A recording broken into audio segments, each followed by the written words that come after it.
this afternoon.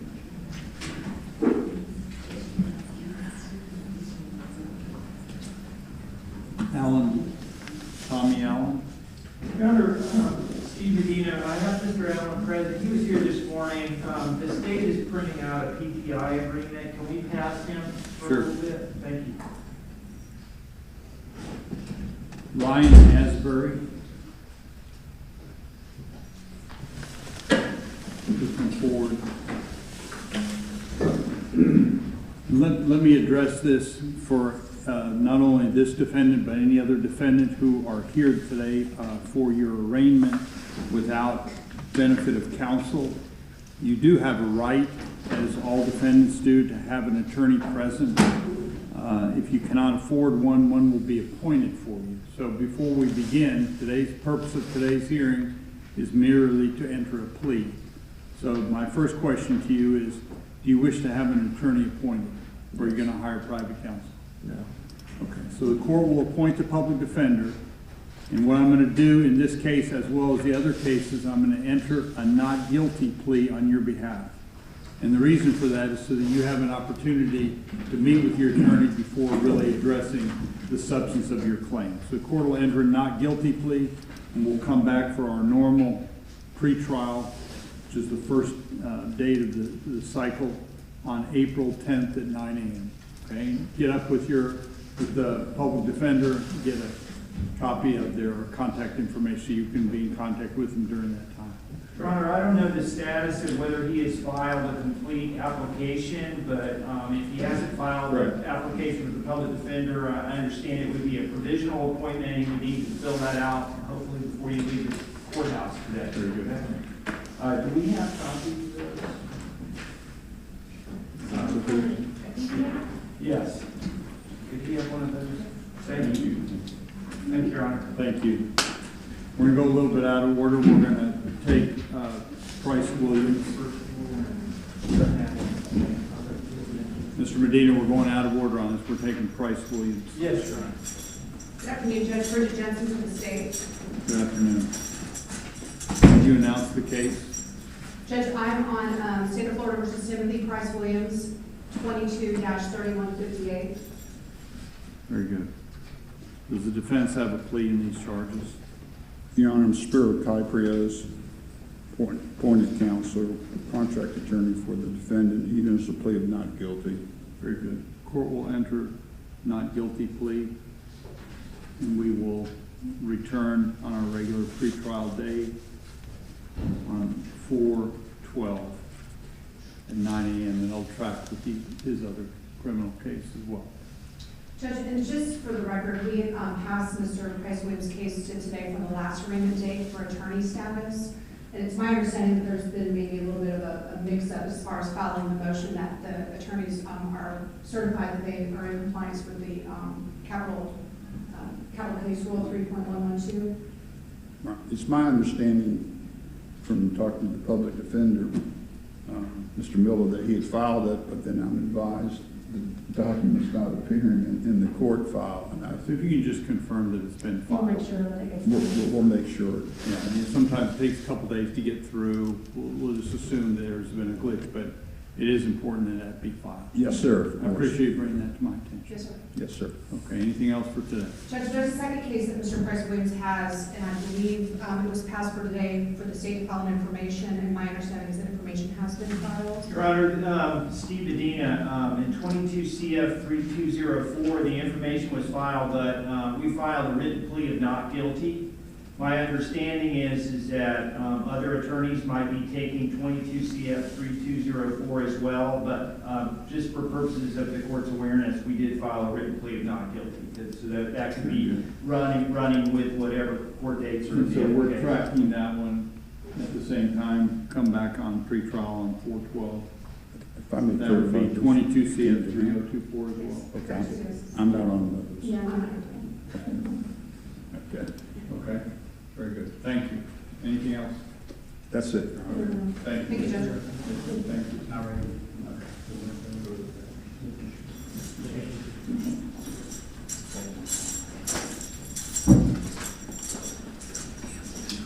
Luis Flores.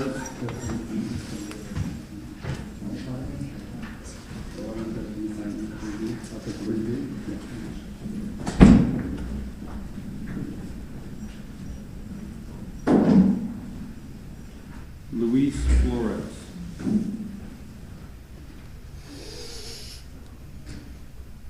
State. Your Honor, This is 23 CF 374. not seeing anyone approaching the podium, state would ask for a capias. Court will issue a no bond capias. I have that as 24 CF 367. That is correct. What did I say? 374. Okay, do you see that somewhere on there? It's 367. Okay, so no bond capias, Your Honor? Yes, ma'am. Did you say gray? Sorry? Gray? Gray? Yeah, is that what you just called? Nope. I did not, but we can go ahead and take gray. That's fine. I'm on the board. With the state announced in this case, Your Honor, this is case 23 CF 430 Chad Gray. okay, Mr. Gray, today's hearing is an arraignment to make a plea. You do have, before you make a plea though, before we really begin, you do have a right to an attorney. Yeah, I You don't wish know. to have an, you don't want one? No, I just want to plead, not guilty. And it's come to plea shop. Okay. Court will enter a not guilty plea. Are you intending on hiring private counsel, or are you gonna No, intending to proceed pro se? proceed. Okay. The court will inquire more of you on 4:10, 9 o'clock for pretrial. All right. Okay, and court will enter a not guilty plea on your behalf. All right, thank you. Thank you.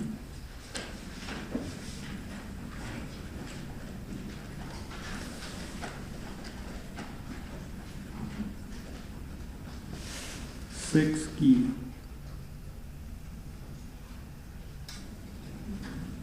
Your Honor, this is case 23 CF 396 6E. G. Apologies, sir. Ms. G, you do have a right to an attorney. With this new charge, do you wish to have an attorney appointed, or are you going to hire private counsel? I like a public defender. Court will appoint the public defender, and as I said to the other defendants, the court will go ahead and enter a not guilty plea at this time so that you can preserve your legal rights. We'll come back on 4:10 and 9 o'clock, April 10th. Just meet up with your attorney before then.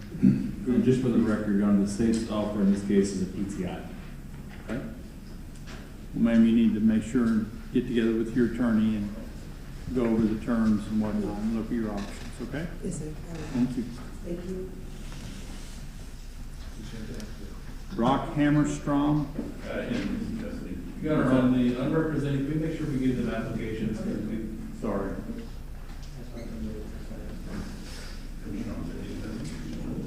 You want to go over the outstanding first? I think that this one, you know, represented that Mr. Allen's going to do a PTI or something, but I think it's still. Okay. Okay, Alan. And Madam Secretary, is those sheets ready? Okay. So we, Yes. Your Honor, we could do the matter with the court reporter whenever it's convenient. Oh, excuse me, with the interpreter whenever it's convenient. let's do that first. Yes.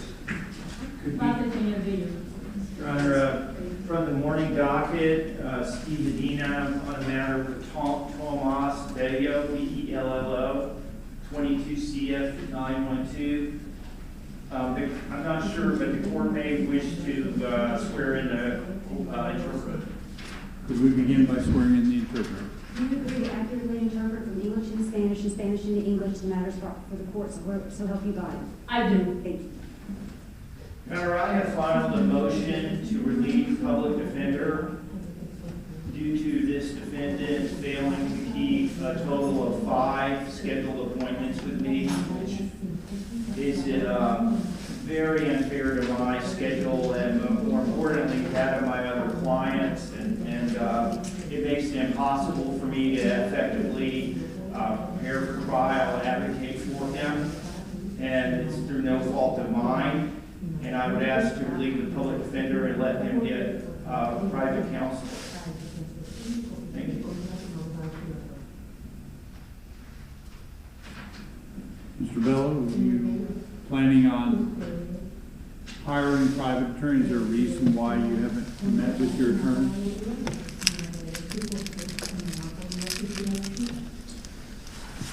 Before we do that, let me swear you in. Would you raise your right hand? You swear or affirm the information you're about to provide this court is the truth and nothing but the truth, so help you God?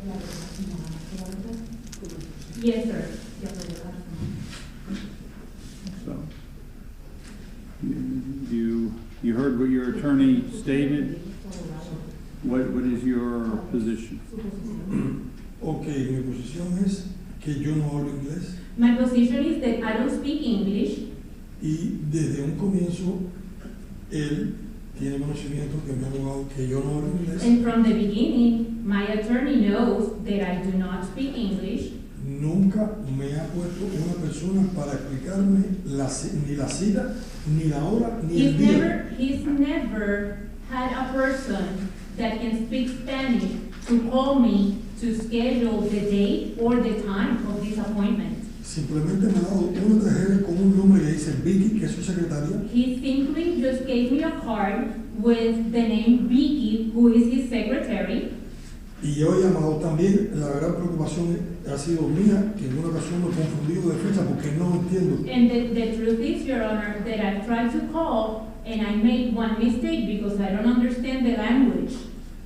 Además, me ha habido confusión con la hora de Orlando para aquí. And also there is a confusion with the time between Orlando, where I live, and the time here. Quisiera que me diera una oportunidad y me defendiera. I would like another opportunity for him to defend me. Porque en las citas de corte yo he venido. Because I've been in all of my court hearings. Pero si él no quiere defenderme, no me quedaría que buscar otro abogado. But if he doesn't want to defend me, then I don't have a choice but to find another attorney. O buscar si no puedo cualificar para un abogado de oficio, otro. If I don't qualify for a public defender, then I will have to find a private one. Your Honor, I'm having to be sworn in. You swear or affirm the information you're about to provide this court is the truth and nothing but the truth, so help you God? Yes, Your Honor. Your Honor, I'll just narratively address what he said. My assistant, Vicky Kaysen, has scheduled with him a total of 5 separate appointments. Each of these appointments is entered in our system. When I have tried multiple times, I'm ready and willing to get language line, but I need a person to either show up at the appointed time in my office or call in at the appointed time with my office. If it was going to be once, twice, or 3 times, I kept trying. I've tried since. Let me ask you this, Mr. Medina. This is a fairly unusual situation. I mean, you're not addressing what he's saying. What he's saying is, did anybody call him that could speak his language to set the appointment? How is he supposed to set the appointment if he doesn't know the language? That he's informed of the date. And he has not testified that he doesn't understand a date and a time. He speaks enough English to understand a date and a time, is my understanding. There's never been a question that he didn't have the date and the time. So did you understand the date and the time, Mr. Bolo, of your appointments? Yo entiendo un poco el inglés, pero I understand a little bit of English, no lo suficiente. Inclusive but not enough. he llamado en fecha confundida. As a matter of fact, I've called in days that are not the day that I was programmed to call. La misma secretaria me ha dicho, no es esta fecha. And his secretary has told me, no, it's not today, it's the next month. Casualmente, esta fecha de corte mía es para el día 10 del mes que viene. And I know that I have a court date next month on the 10th. Y yo pensé que era el 8. And I thought it was the 8th. O sea, 2 días antes. 2 days before. O sea, no me justifico. I Si me entendía, tenía. Okay. Let Let me just ask it just a general question, 'cause I don't know this answer. How do you normally communicate when you have somebody with another foreign language who you're representing in the public defenders? Do you all have any resources? You go through the language line? Your Honor, if he called in as he was required to, I would have got language line on the phone.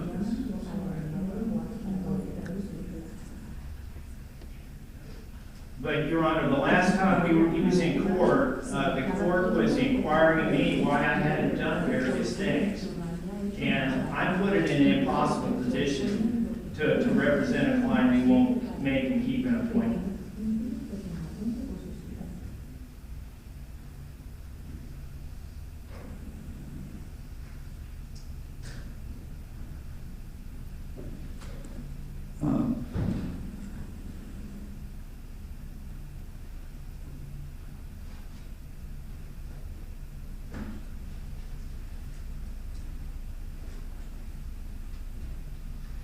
It seems to me that this is something that can be, I would at least like you all to sit down with maybe with the interpreter and see if you can resolve this. It sounds like he wants to utilize you as an attorney and see if you can try to figure out. I'm sympathetic to what you're saying, but I don't know that relieving you, then what do I do?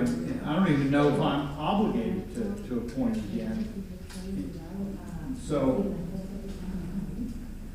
Your Honor, I haven't wanted to suggest this, but other courts have considered putting people in, revoking their bond, putting them into custody. Then I can for sure talk to the person. But I don't want to. I'm sure you're not asking me to do that. No. And I would maybe consider that if I felt, but look, I'm relying on what he's saying at face value. He's saying that he was having a hard time and that he wants to utilize you. So I would suggest you at least talk. We'll reconvene later today and kind of before I make a ruling. Your Honor, I'll get with if Madam Interpreter has a moment, we'll get her on the phone with my assistant and try to schedule something right now. And if that solves the problem, it may move it. Can Madam Interpreters help with that a little bit for a few minutes? Yes, sir, I can do that. Just briefly, what she does not know is that she's been requested back downstairs. It shouldn't be for very long, so Okay. you'll take care of that, come back. Sure. I think he also has a friend or relative, and if he or she has a phone, we'll work on it, Your Honor. And then we'll report back to the court if we're able to successfully get a date and time that there's no question that he knows what it is. Okay, thank you.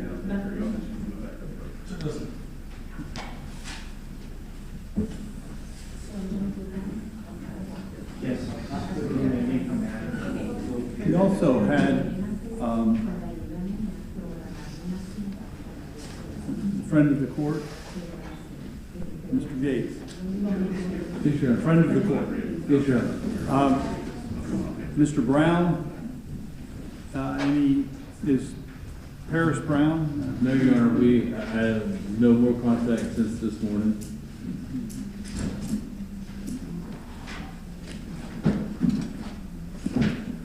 I appreciate your assistance. Yes, Your Honor. State, what are we doing with Brown? This state's going to request cases from Mr. Brown.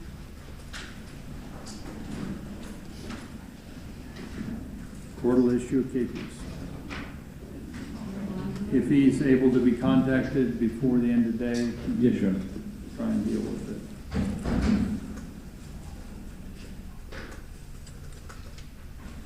Okay.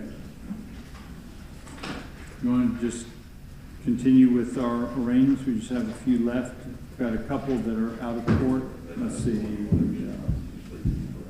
Actually, out of custody. We don't have any more that are out of custody other than Stephen Holmes. Stephen Holmes, State, would you announce? Yes, Judge.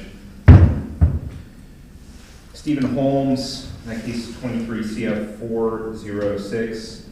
The court hadn't called Mr. Holmes and no one approaching the podium of state request capias. Court will grant no bond capias. So, you want to do a couple that are in custody, Mike? Okay, we'll just start from the top here. I think most of these are Mr. Gates. Why don't we start with Brock Hammerstrong? Males and afternoon, starting with Hammerstrong. So we have 3 males, and one female. We'll do the 3 males first. Perfect.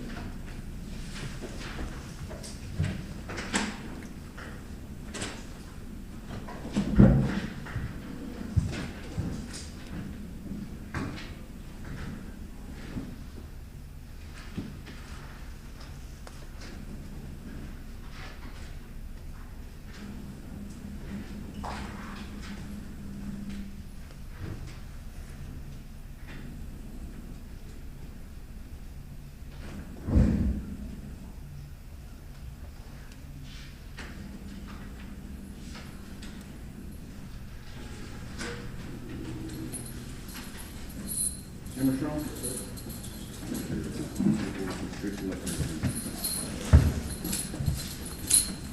With the state announcement. Judge, this case is Brock Hammerstrong, case 23 CF 389.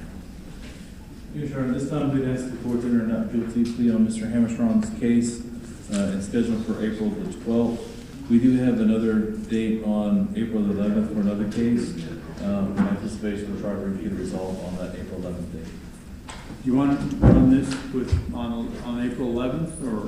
Not right now, Your Honor, just to be safe. It's scheduled for the 12th, and then if we can, I'll let the matter clerk know to move this case to the 11th. Very good. So court will enter a not guilty plea on 23 CF 389, and we'll schedule the next hearing on the pretrial on April 12th. Thank you. Jonathan Holcomb.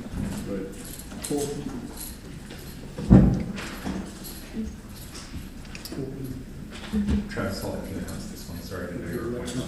It's all right. Yeah, this is Jonathan Holcomb before the court in 23 CF 355. He does have another case, 23 CF 477. Like Mr. Hammerstrong, we're going to enter a not guilty plea on this case. Ask that it be set for April the 12th, and then leave the other case scheduled for April 11th and see if we can get something resolved before then. Okay. Very good. The court will enter not guilty plea on 23 CF 355. We'll come back on pretrial on 4/12. Thank you.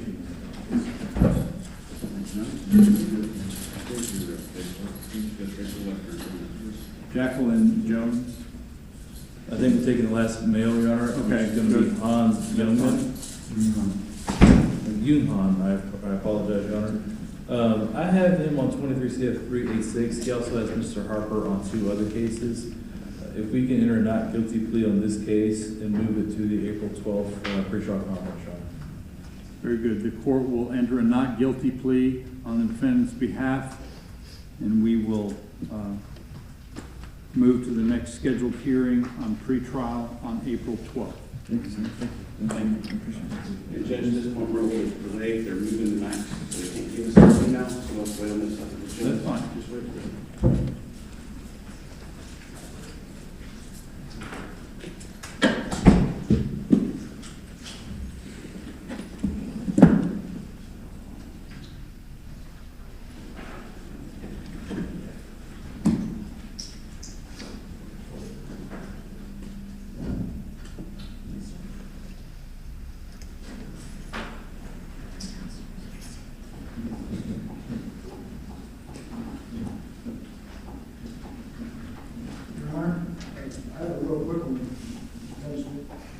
Come on.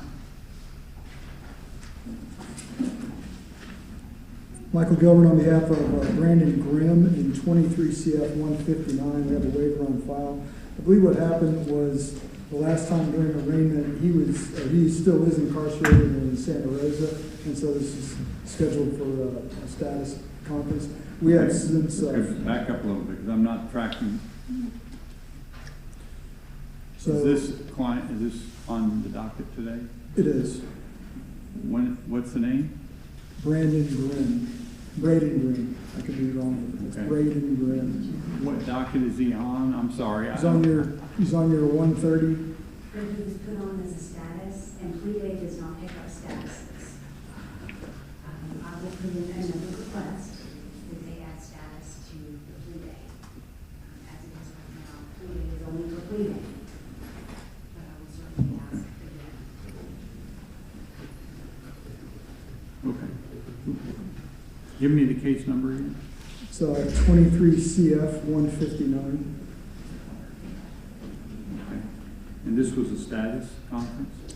Yes, Your Honor. Okay. What is the name again? Sorry. Braden Grimm, Grimm. M-N? M, two Mike's. Grimm. Okay.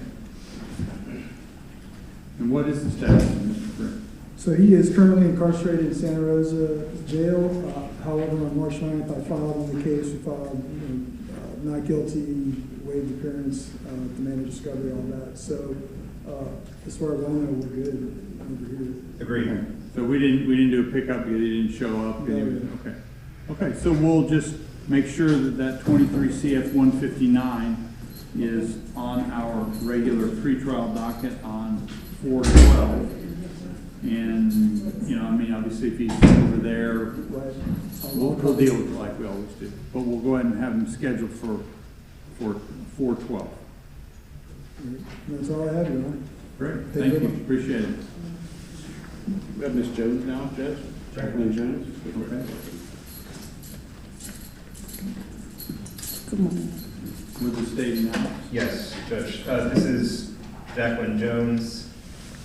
I'm looking at the case before Your Honor. It's 23 CF 422. Right. So these are, this case has two counts of battery on an officer or firefighter. Ma'am, you do have a right to an attorney with these new charges. Do you wish to have an attorney appointed? Yes, sir. So the court will appoint the public defender. Today's hearing is an arraignment, just to make a plea. So what the court's going to do, I'm going to appoint the public defender. You guys still fill out the form and qualify and all that. But I'm going to go ahead and appoint provisionally. We're going to enter a not guilty plea so that it'll preserve your rights, so you have a chance to talk with your attorney, okay? Okay. And then we'll come back on 4/12, April 12th at 9 a.m. for our regular pretrial. You can talk to your attorney in the meantime, kind of see what's going on with your case, okay? Okay. Any questions? Any questions, ma'am? No contest means I can go home with my mom, or, okay. Not at this point. Talk to your attorney about that. Okay. There's I think what you're Can I get one of these? requesting, papers? whether there's a plea. Is there a plea offer on this? There is, I've communicated it to Ms. Jones' counsel, so we'll certainly, Mr. Gates and I will be speaking in the future about how to get that process started. I just didn't know if that had been. This Okay. may be where it's an incarcerated offer. Okay. Can I take one of these? I'm sorry? Mayor? Oh, okay. Unless you changed it. Okay. It doesn't- So you'll be able to talk with your attorney and kind of That's go through what understandable. your different options are, okay? Okay. Okay, thank you.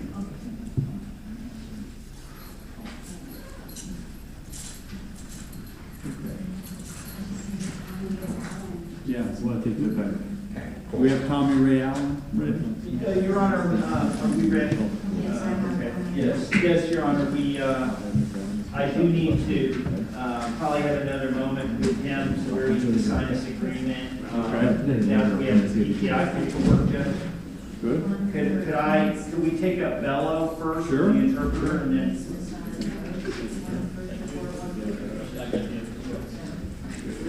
You want to bring Mr. Bello down with the? Yeah, we can take Mr. Bello now, if that's okay, Your Honor. Yeah. Do you need to sign both? Judge, we've called on my cases. I wonder if I could be excused. I'm sorry? We've called on my cases for today. I wonder if I could be excused. Yeah, why don't you hang around? as a friend of the court. Your excuse, counsel. Appreciate it. Go to work. Oh, you don't think so?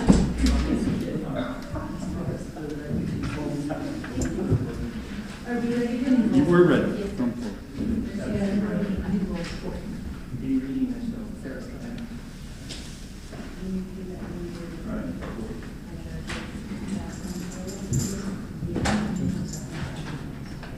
Your Honor, Steve Medina, back with Tomas Video, 22 CF 912. I'm going to withdraw the motion to relieve the public defender.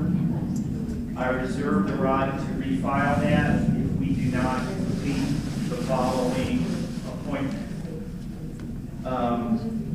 This March 23rd, which is the day after tomorrow, Thursday, at 11 a.m. Eastern Time, which is, Don't say Eastern Time, we're going to say Central Time. 10 a.m. Central, but he needs to make sure he knows what the Eastern Time is too. You got our time zone. You're not the only individual that can't get that straight, so don't worry. Everybody in the Eastern Time Zone forgets more over here in the Central. And I provided his daughter with his case number and the date and the time, both in Central Time and in Eastern Time, because they'll be calling in from Orlando. His daughter's going to help him place the call, and I've told her to say his name, that he has an appointment with me, and she's going to say that for him in English, and his case number, and they will get him on the line, and then everything should go fine after that.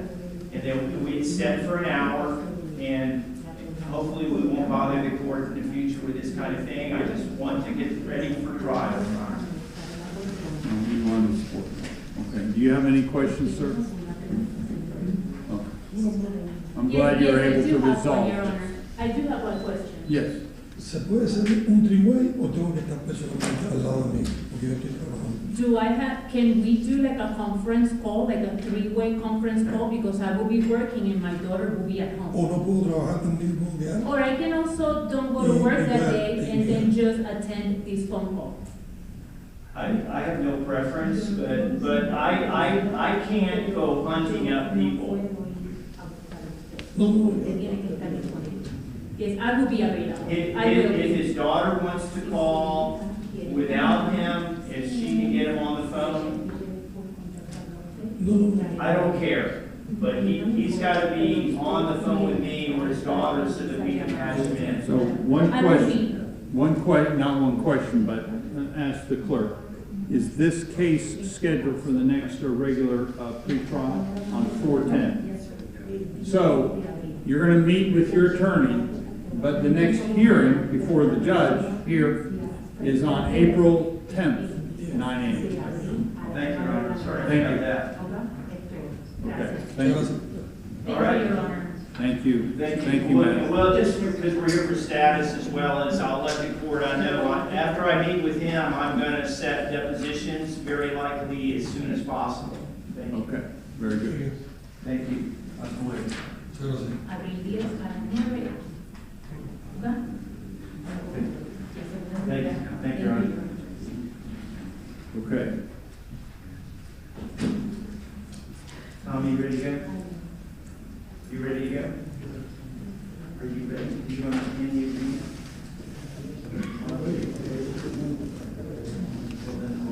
Right, I'm going to need to meet with Mr. Allen. Okay, so that's the last case that we need before our 2:30s. So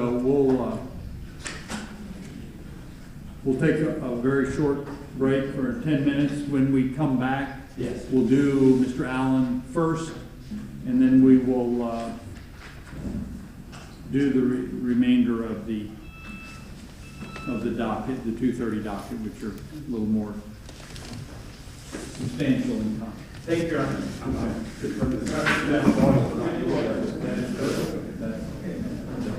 All rise, please, for the recess.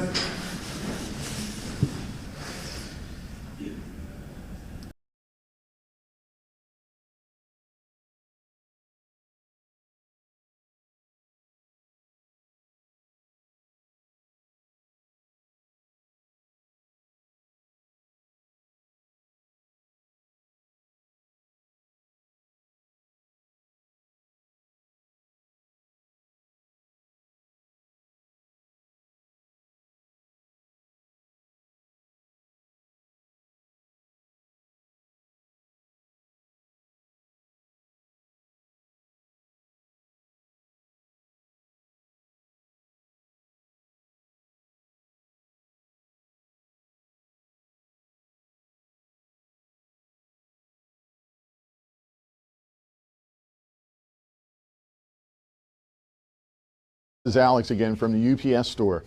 Maybe I can let you in on a little secret. Did you know we're open on Sundays? Yeah, since February, probably one of the best kept secrets in Crestview, we're open on Sundays from 10 until 3 p.m.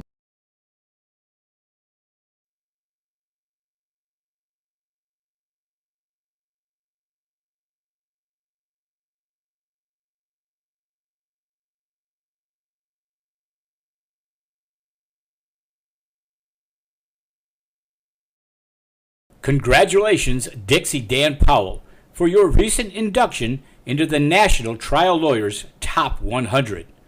The National Trial Lawyers Top 100 is an organization celebrating premier trial lawyers from across the country who meet stringent qualifications as civil and/or criminal defense lawyers.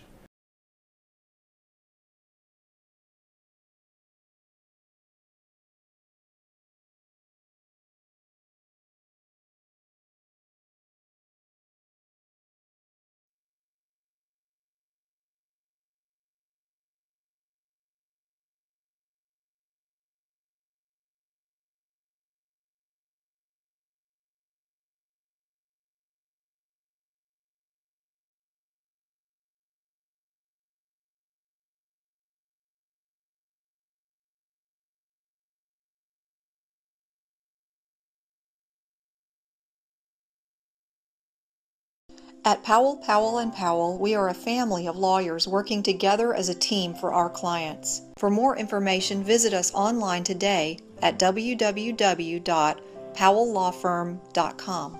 This is Tiffany Woodham, State Farm's newest agent in Crestview.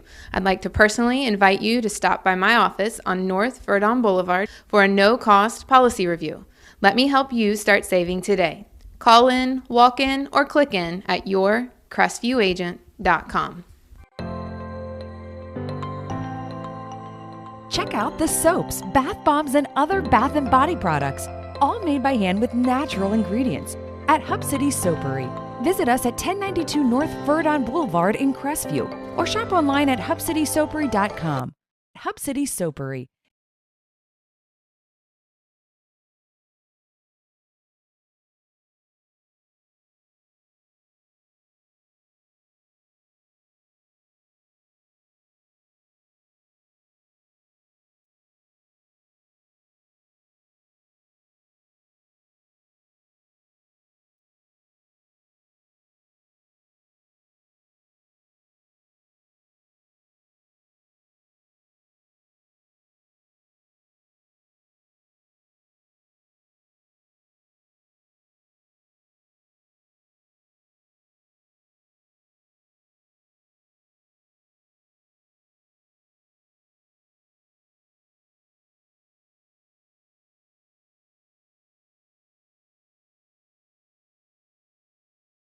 Hi, I'm Amanda Gaskin with Briarpatch Realty. Helping qualified heroes save money is my passion. When I help a hero buy or sell a home, they receive a check from Homes for Heroes. Check out amandasheroes.com for more information.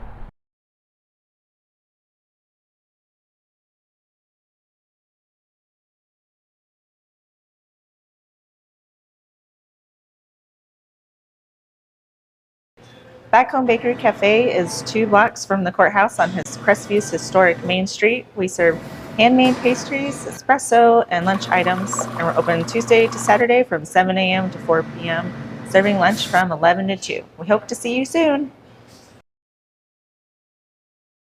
Hi everybody, this is Alex again from the UPS store. Maybe I can let you in on a little secret. Did you know we're open on Sundays? Yeah, since February, probably one of the best kept secrets in Crestview, we're open on Sundays from 10 until 3 p.m.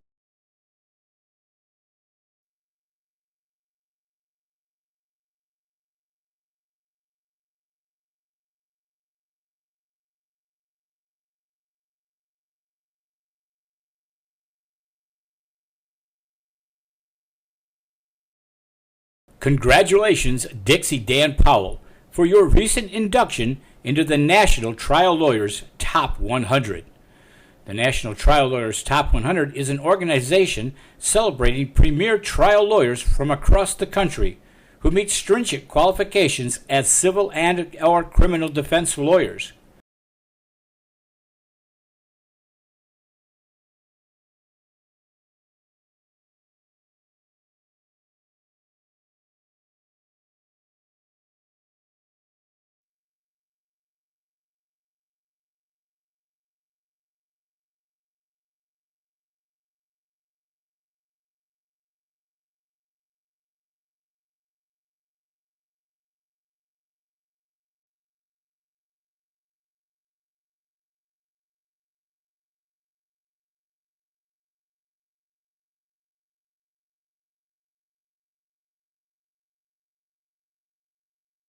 At Powell, Powell & Powell, we are a family of lawyers working together as a team for our clients. For more information, visit us online today at www.powelllawfirm.com. This is Tiffany Woodham, State Farm's newest agent in Crestview. I'd like to personally invite you to stop by my office on North Verdon Boulevard for a no-cost policy review. Let me help you start saving today. Call in, walk in, or click in at yourcrestview.agent.com. Check out the soaps, bath bombs, and other bath and body products, all made by hand with natural ingredients at Hub City Soapery. Visit us at 1092 North Verdon Boulevard in Crestview or shop online at hubcitysoapery.com. Hub City Soapery.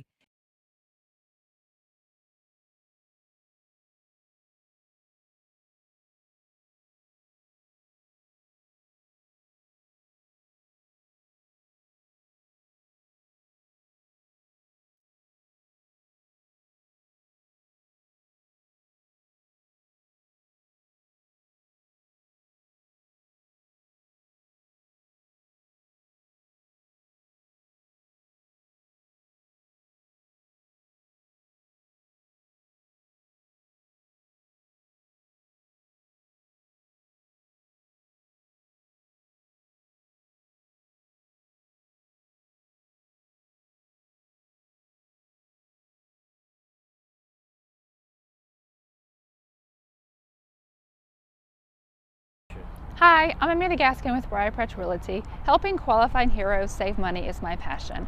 When I help a hero buy or sell a home, they receive a check from Homes for Heroes. Check out amandasheroes.com for more information.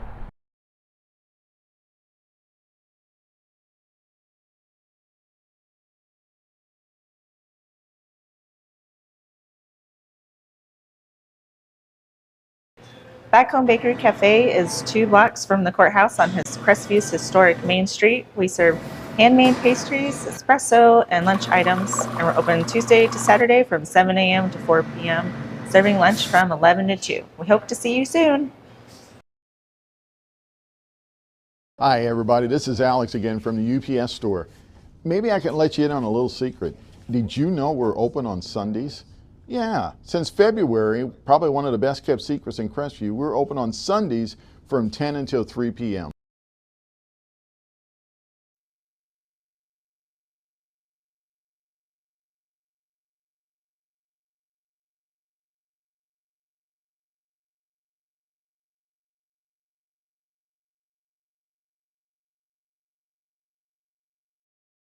Congratulations, Dixie Dan Powell, for your recent induction into the National Trial Lawyers Top 100. The National Trial Lawyers Top 100 is an organization celebrating premier trial lawyers from across the country who meet stringent qualifications as civil and/or criminal defense lawyers.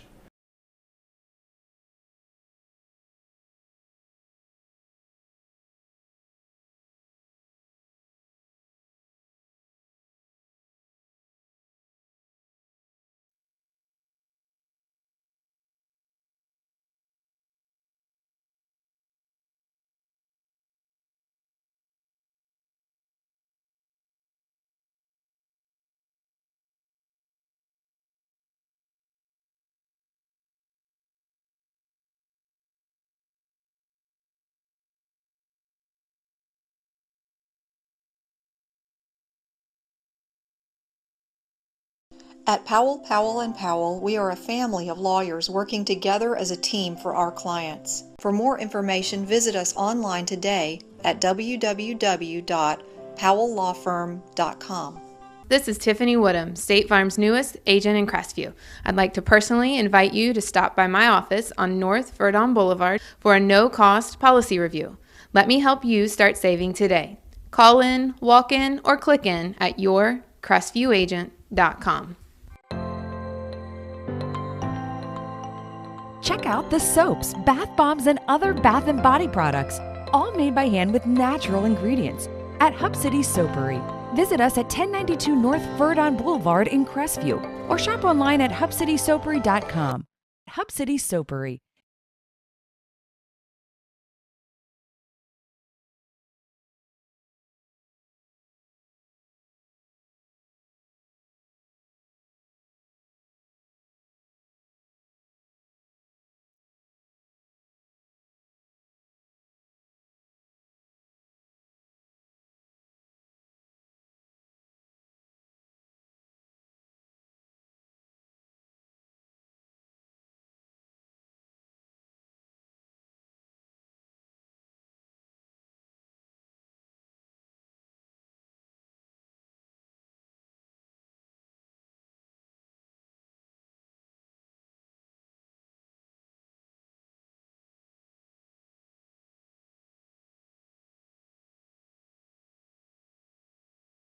Hi, I'm Amanda Gaskin with Arraignment Realty. Helping qualified heroes save money is my passion. When I help a hero buy or sell a home, they receive a check from Homes for Heroes. Check out amandasheroes.com for more information.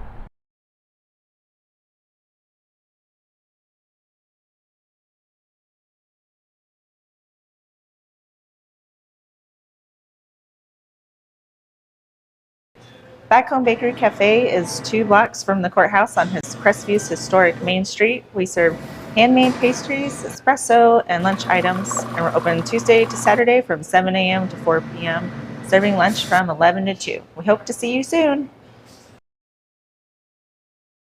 Hi everybody, this is Alex again from the UPS store. Maybe I can let you in on a little secret. Did you know we're open on Sundays? Yeah, since February, probably one of the best kept secrets in Crestview, we're open on Sundays from 10 until 3 p.m.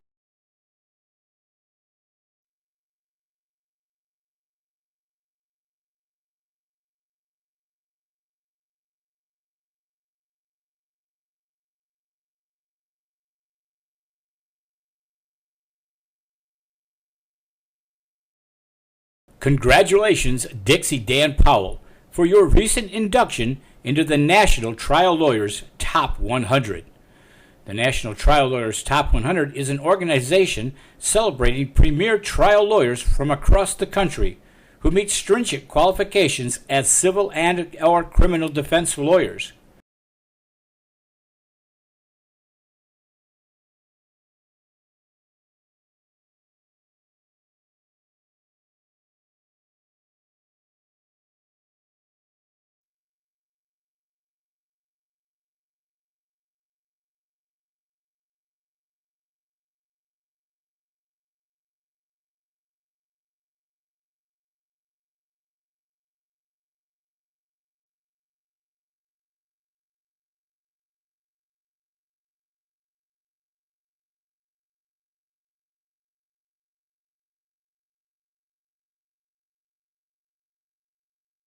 At Powell, Powell & Powell, we are a family of lawyers working together as a team for our clients. For more information, visit us online today at www.powelllawfirm.com.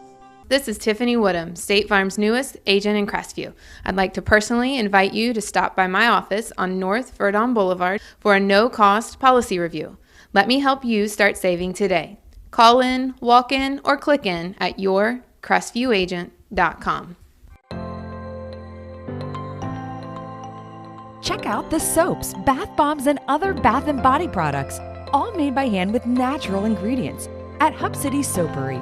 Visit us at 1092 North Verdon Boulevard in Crestview or shop online at hubcitysoapery.com. Hub City Soapery.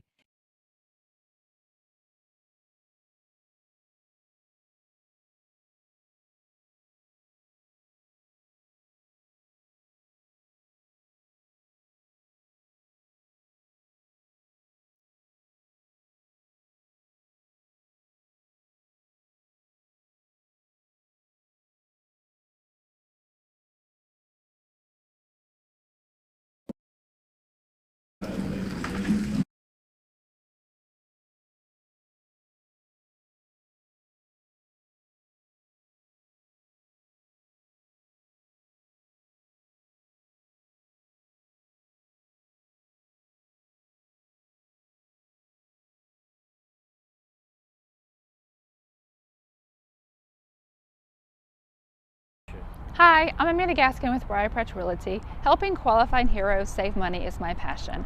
When I help a hero buy or sell a home, they receive a check from Homes for Heroes. Check out amandasheroes.com for more information.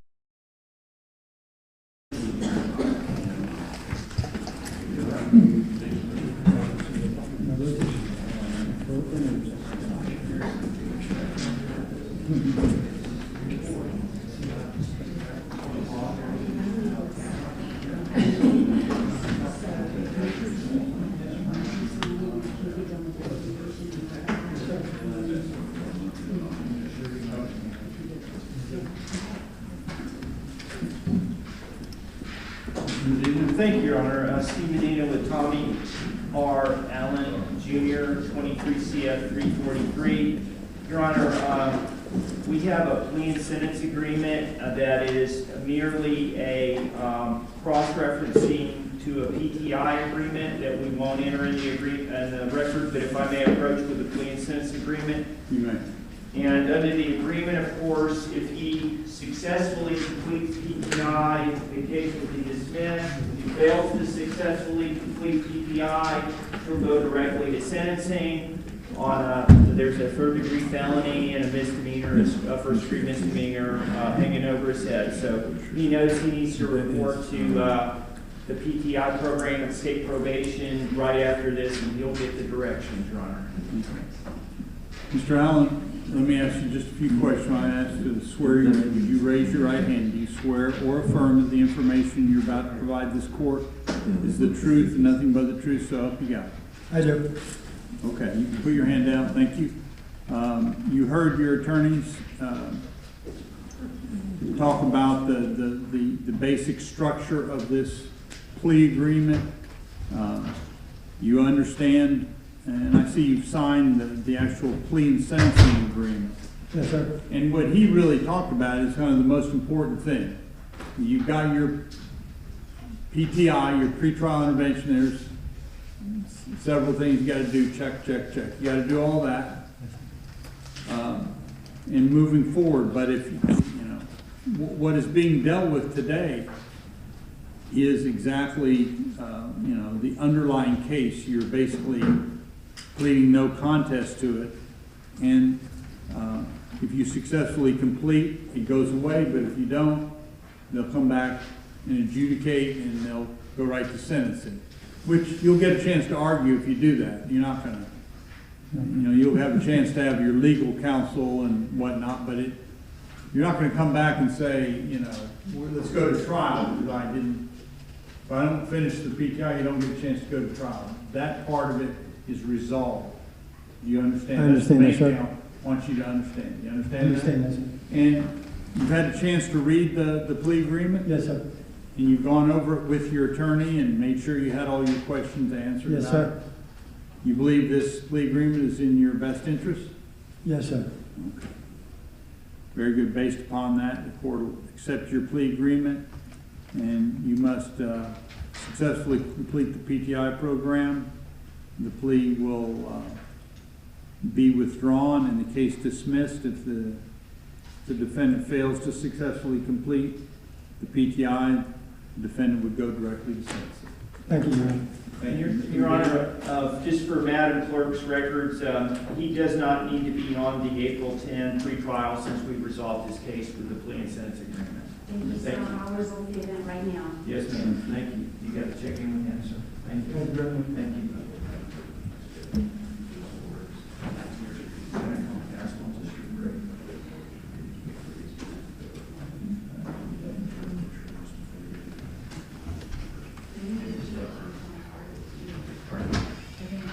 Madam Clerk, did you say we needed to address Mr. Burton? Will you address Mr. Burton? Oh, yes. Thomas Burton, I still show his case, and his, Yes, we discontinued both his cases to April 12th, ma'am. That's what I thought too. was it already done? He did appear for, I thought in both cases. I thought I said both cases. Yes. Yes. April 12th. Just a second, just Yes, want to ma'am. see why I have 2 minute sheets. But yes, sir, I show that it has been continued to April 12th Thank you. for Thomas Burton. Okay. Chad Gray, that was dealt with this morning. There was a not guilty plea in it, correct? That's what I have down here. Yeah, sure, I apologize. I said Chad Gray, it's actually, He came in, he was not represented and did not want to. Stephen Holmes. Stephen Holmes. So, Mr. Holmes, Stephen Holmes. I apologize, Your Honor, I pointed the That's all wrong right. name out. It's all right. There's 2 that had a capious issue, this one of them. So would the state announce on this case? Would if Mr. Rogers was still here, Your Honor. I got it, Judge. This is case number 23 CF 406.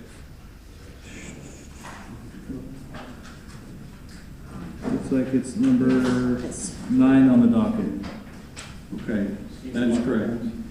It is. So, Mr. Holmes, did you get the date and the time wrong? No, sir, I called and they told me the one in Crestview was ready to go, and I was there. You went up to Crestview? Yes, sir, and while I was there, they had me send you a letter to try to postpone it, but I still tried to get over here late to be here to show that I was. So you got a case up there too? No, sir, when I called to ask when I go, because on my paperwork, it just says the Okaloosa County, and what time, it didn't tell me where. Okay. So when I called, even when I went there earlier, the lady told me which courtroom to go to, but then all of a sudden she goes, oh, that's at Fort Walton. So I guess it was just a misunderstanding. I apologize. You've been charged with single count of grand theft. You do have a right to have this is a plea day today, enter a guilty, not guilty plea on your behalf. But you do not have an attorney. You have a right to an attorney. If you cannot afford one will be appointed. Do you wish to have an attorney appointed, or are you going to hire private counsel? I'd like to get private counsel, but I don't know if I can afford it. See, I live in Mississippi. Okay. So what you can do, I would suggest if you can't afford it, go ahead and accept the public defender. At any point during the case, you can substitute. Okay. Okay? So, and what I'm going to do, I'm going to appoint the public defender.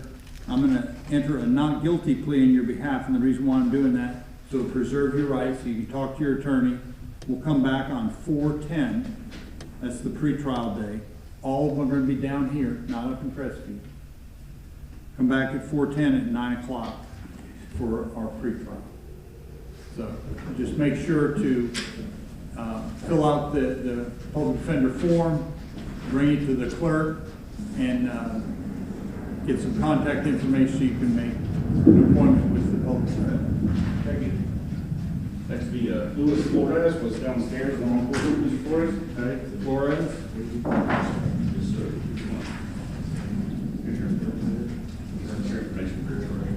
Your Honor, that's Hey, I 20. apologize, guys. I was downstairs. Please. Your Honor, that's 23 CF 367. He is also unrepresented, and this is Ms. Sandwich's case that I'll be covering. Okay.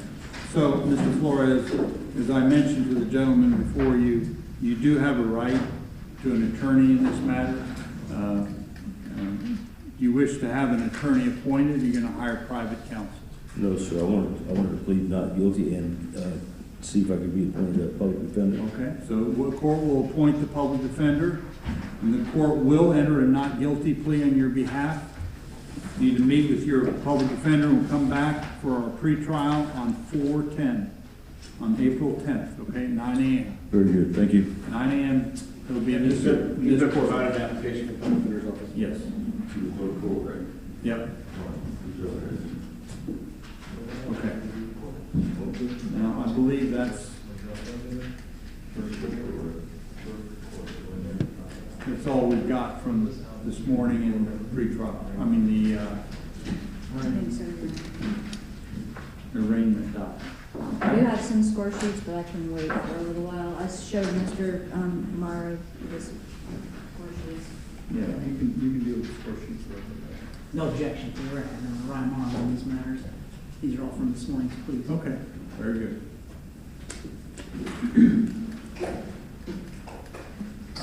Okay. I texted Mr. Ketchel, he should. We have 3 cases this afternoon. The Wilson and the Powell sentencing, and also the motion to dismiss hearing by, on the case of Ms. Caswell. Yes, Your Honor. May I address that one? Yeah, I think that might be the quickest. It is going to be resolved, Your Honor. The state is dismissing LNR Caswell's case, 22 CF 1307. I had previously discussed that with Ms. Sharpless. I believe she's going to put that on the record right now. Your Honor, just for the record, the state is unable to provide the testimony and burden necessary to overcome the motion, his motion to dismiss. It's well taken, and the motion is dispositive. Very good. So the state's null processing that? I don't think we have a choice, Your Honor. Okay. Very Your Honor, may I be excused? Thank you.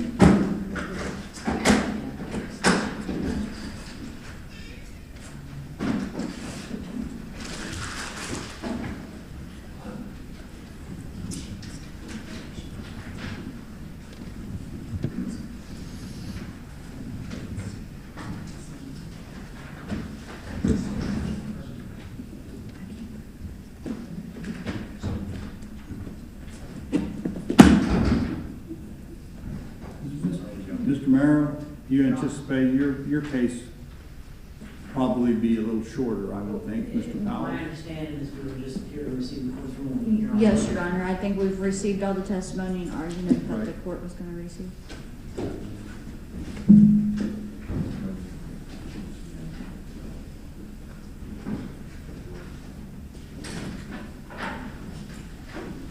Very good, you wanna go ahead and do that first? Certainly, Your Honor.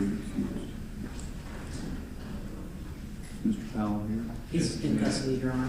Right now, an hour.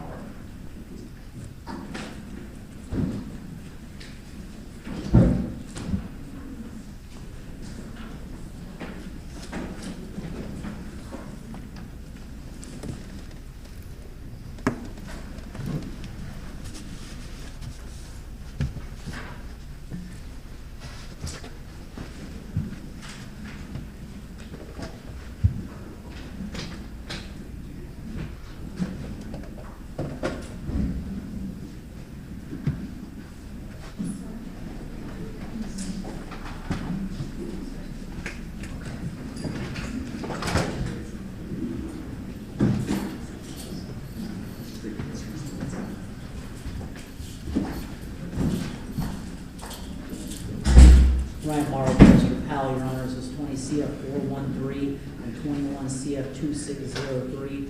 We're here, having already had our sentencing hearing, we're here to receive the court's ruling. Very good. The defense has sought a downward departure, and the only statutory basis that was cited is the mental disorder, which was clearly established, which gives the court some discretion. The disorder is found to require specialized treatment and is unrelated to substance abuse or addiction. However, the complicating factor in this case is the violent felon offender of special concern. And in order to downward depart, the court must find the defendant is not a threat to the community. And at this time, based on the history, I believe that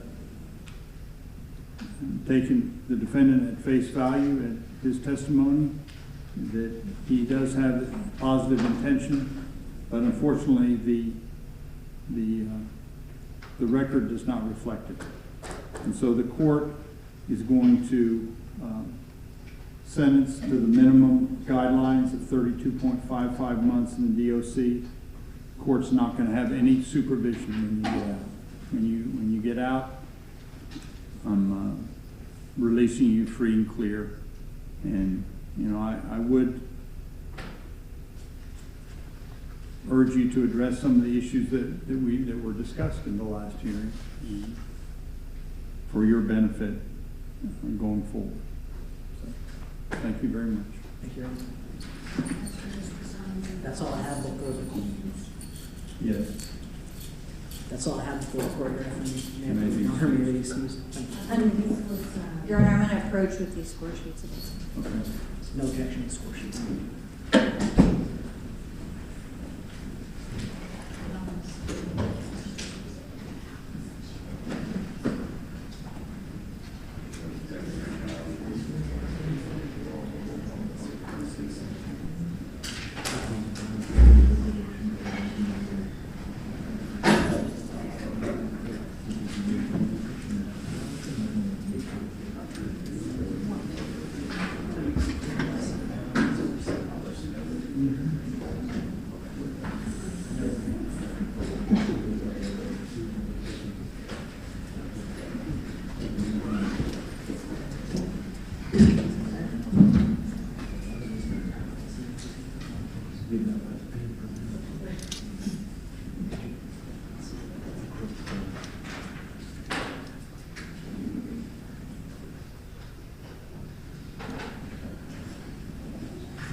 last case on the docket today is the case of Michael James Wilson, case number 2020 CF 1112.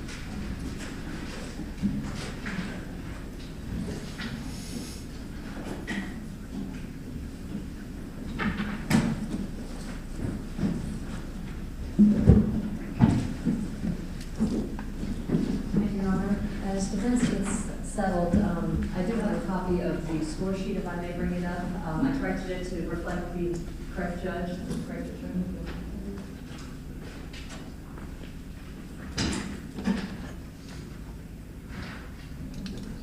It's the same thing, I just changed my name.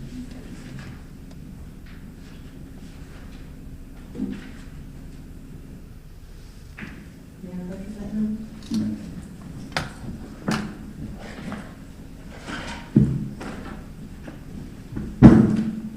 That reflects the same numbers as we provided in our sentencing recommendation packet. Is the defense in agreement as to the score sheet? Yes, Judge.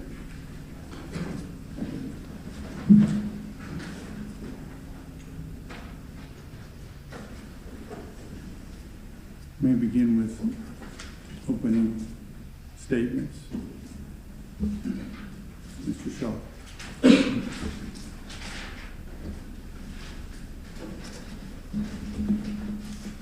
And for the record, the court has reviewed the sentencing recommendation by the state, as well as the score sheet and the numerous letters and the pre-sentence investigation. You can reiterate anything in any of those documents, but I just want you to know that they have been reviewed. Thank you, Judge. I appreciate that. Good afternoon, Your Honor. Tim Shaw and Jake Patel for Michael Wilson, case number 2020 CF 001113. We're before the court today for sentencing, having entered a plea straight up to the court on or about July 18, 2022. The plea was as charged. The PSI, as the court mentioned, was ordered and filed on or about September 2nd of 22. Mr. Wilson is currently 21 years old. He was 18 years old at the time of his arrest in May of 2020. We are asking the court to depart from the sentencing guidelines on the following three bases. Number one, Florida Statute 921.00262J, which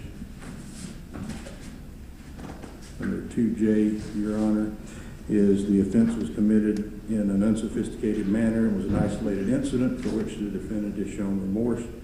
Number two is Florida Statute 921.00262K, which is at the time of the offense, the defendant was too young to appreciate the consequences of the offense.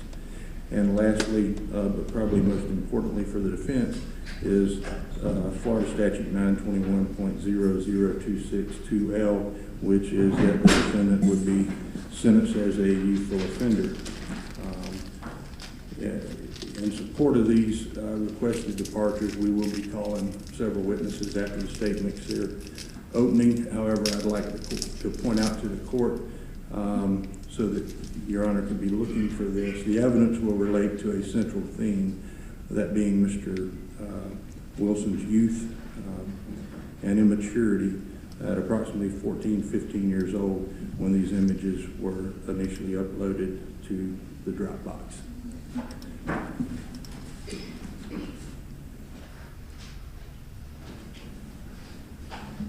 Does the state wish to make any opening remarks? No, Your Honor. The court has the benefit of the state's sentencing recommendation. Will reserve argument until after the presentation of evidence. Mr. Shaw, who do you wish to call first? Judge, at this time, we would call Charles Green. Mr. Patel is going to handle our first witness and our last witness. I'll handle all the other witnesses.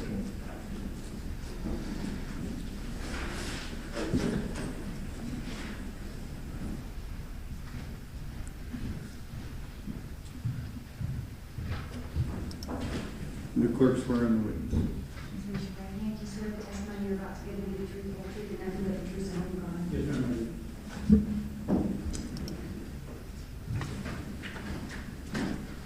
Please state your name, sir, Charles Green. and your place of employment. I work for private consulting services. And who is your employer? I'm a self-employed. It's a LLC that I own. And how long have you been? Thank you. How long have you been employed for your company? It originally started as a company called Advanced CDs in 1995, and it's moved over to private consulting services, I believe, sometime in 98 or 99. And what do you do? What do you do with that company? Primarily, what we do is look at forensic reports, assist defense attorneys like yourself digest the more and more complex reports that we get out of the state every day, and help basically put them in layman's terms so the defense attorney doesn't have to spend 6 months trying to figure out what the report actually says. And there's an assumption that in your time doing that it would require some specialized education. Can you tell us what your specialized education is? Yes, when I started this, I was 16. My first case was in front of Lacey Collier. I was 16 and working for the defense, and there was no real syllabus at that point. It was the defense attorney found the only guy in town that could really understand what the FBI was bringing, and that was basically my first case. I did the math because I didn't think it was this long ago, but it was 28 years ago, and basically just built on that knowledge from 28 years till today, and that's where I'm at. Okay.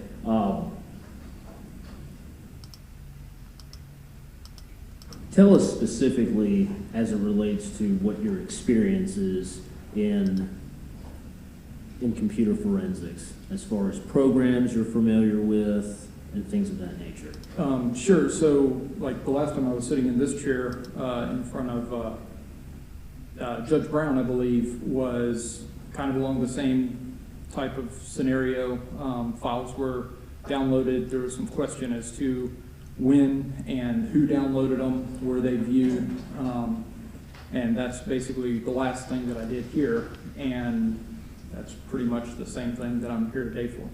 So I'm looking at your CV, and in your CV, you talk about different softwares that you're familiar with. Oh, yes, sir. Can you tell the court what those softwares are? So the softwares are kind of, if the court understands, just a progression of information technology. You started with DOS, then you went to Windows 3.1, and then Windows 95, Windows 98, and now we're up to Windows 20 or Windows version 11. It's kind of the same thing in the forensic software side. You had one company that was the forefront leader, and if memory serves, I believe it was Encase. And that was the awesome software for probably 7 to 10 years, and then the next set of software came out, and whether it was they hired enough, former federal law enforcement officers onto their staff, onto their sales team, but then it transitioned over to, I believe it was FTK, also File Toolkit. Yeah, so it went from Encase to File Toolkit. So I originally started working with Encase. Honestly, I haven't touched Encase in probably 6 or 7 years because I don't know anybody using that software anymore. FTK, File Toolkit, still used pretty extensively. I mean, I could read my list here, but it's, I think I answered the question. So the softwares that you're familiar with, have you gotten formal training on these softwares? No, the software that with Encase, when I was working with that, they refused to train non-law enforcement officers. So basically, a defense side couldn't get a trained expert unless you pulled somebody from law enforcement over to the side of the defense. And I haven't in a decade, I don't actually do the forensic evaluations anymore because the courts no longer allow that material to be provided to the defense like they did back in the early 2000s, mid 2000s. We used to be able to walk into the sheriff's department and walk out with the full image of the CP. The CP and everything, and then there was a question as to, well, the court just basically distributed it. So they no longer allowed that to happen. So at that point, that's when the legal system kind of transitioned over to, we'll give you the report that we have. And for the most part in the last 5 to 7 years, the reports are just static data that I don't really contest the actual static data in the report. I want to make sure that the static data is actually presented properly and not slanted one way. Okay, so in doing so, tell the court what your procedures are on how you go about presenting the data or explaining the data to the defense lawyers that hire you. So always ask for all the discovery, which is very rarely actually produced anytime soon. Once we have that, I go through it, and most of the time the reports are handed over at that point if they are completed. If they are completed, great. We look at basically it's paper. We look at the paper. If it's a lot of data, hopefully they provided it to us in an XLS format, which they did in this case for some of the information. So it's much easier to index and go through and verify the data, look at the timestamps, see what matches up, what doesn't match up. And the manner in which you viewed the data and analyzed the data, is that the generally accepted manner in data analysis for CP cases? Yes, and I should put out that it varies by county. Okaloosa County, I've worked with the investigator on a multitude of cases, and I understand how he presents the data. It's normally pretty straightforward, so we don't really dive into, was the report actually generated the right way, like we have to in some of the other neighboring counties. So in this case, once we received the initial information, it was clear that they had not done the secondary report, and I'm not familiar why they did or didn't, or if we just didn't have it. But once we got that, we had pretty much enough information without having to actually go look at every 1 and 0 on the machine, which would have been extremely time consuming. Have you been certified, or have you been certified as an expert in the court of law? Yes, sir. Okay. About how many times have you been accepted as an expert and testified? Before COVID, I probably could have had a more accurate answer, but I would say probably I've testified at least 20 to 25 times in the Tri-County area, including the federal court system, and also a couple of times over in Tallahassee. Judge, at this time, I'd move, I'd tender Mr. Green to be qualified as an expert in forensic data analysis for the purpose of expressing his opinion. Your Honor, the state could object. Your Honor, there's been no showing that they're offering him as an expert in forensic data analysis. Our understanding is that to be able to testify as an expert, you have to be able to provide some type of certification, training, and experience that would lead to specifically allowing that individual to give an opinion in that specific area. The state has not heard any of that. They do certify experts. There's been no proof that he's actually testified as an expert in specifically what area. Forensics is a big area. So we'd like to narrow that down. What are they offering that for? So we don't believe that there's been any showing that while Mr. Green may have years of experience under his belt, we believe that qualifies more as a consultant, but that is not what the courts should be requiring to allow someone to testify as an expert. They need to show training, they need to show experience, they need to show certification in the areas to which they wish to speak to, and we don't believe that's been done here. And Judge, I think that Mr. Green has testified, which is evidence, as to his training and experience. He specifically told the court exactly why he's barred at getting certain certifications, because law enforcement has locked the door on those that are not law enforcement. He has stated that he has testified as an expert in this county and in this circuit more than 20 times. And 90.702, Judge, that's the statute as it relates to expert opinion testimony, and it doesn't specifically say that certifications are required or experience, but rather that the court,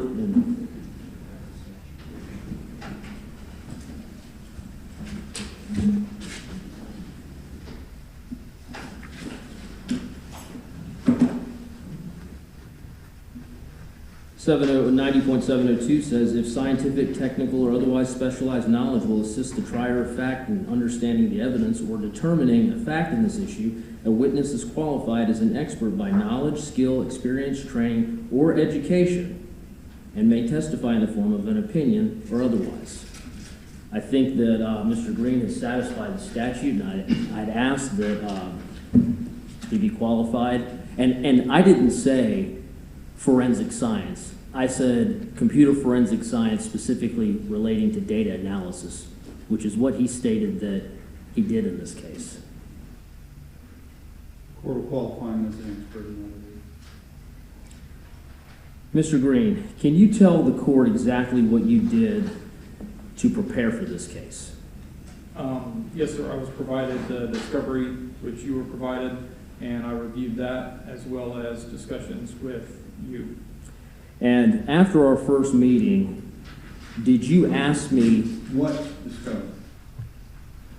Which discovery? I didn't print it out and have it, but the discovery which we were provided by Casey Campbell through Ms. Basso to Mr. Patel. Like the initial reports? 130 pages. Yes, sir. Yes, Judge. The initial arrest reports and things of that nature. The actual data that you needed didn't exist in that first batch of discovery that I gave you, right? That is correct. Okay. You specifically asked me to ask the state to get certain information. Is that right? That is correct. Okay. What did you ask me? What did you need to give so you could explain to us how this situation occurred? Well, the heart of the case was, from our discussion and looking at the discovery, is that there was a Dropbox account, a historic Dropbox account that was reactivated recently, and Dropbox scanned it, found contraband material on it. What is Dropbox for the court's edification? Yes, sir. So Dropbox is basically, it's a cloud-based service where everybody used to have like a hard drive physically on their desk that, say, looked like this, and that's where all your data was stored.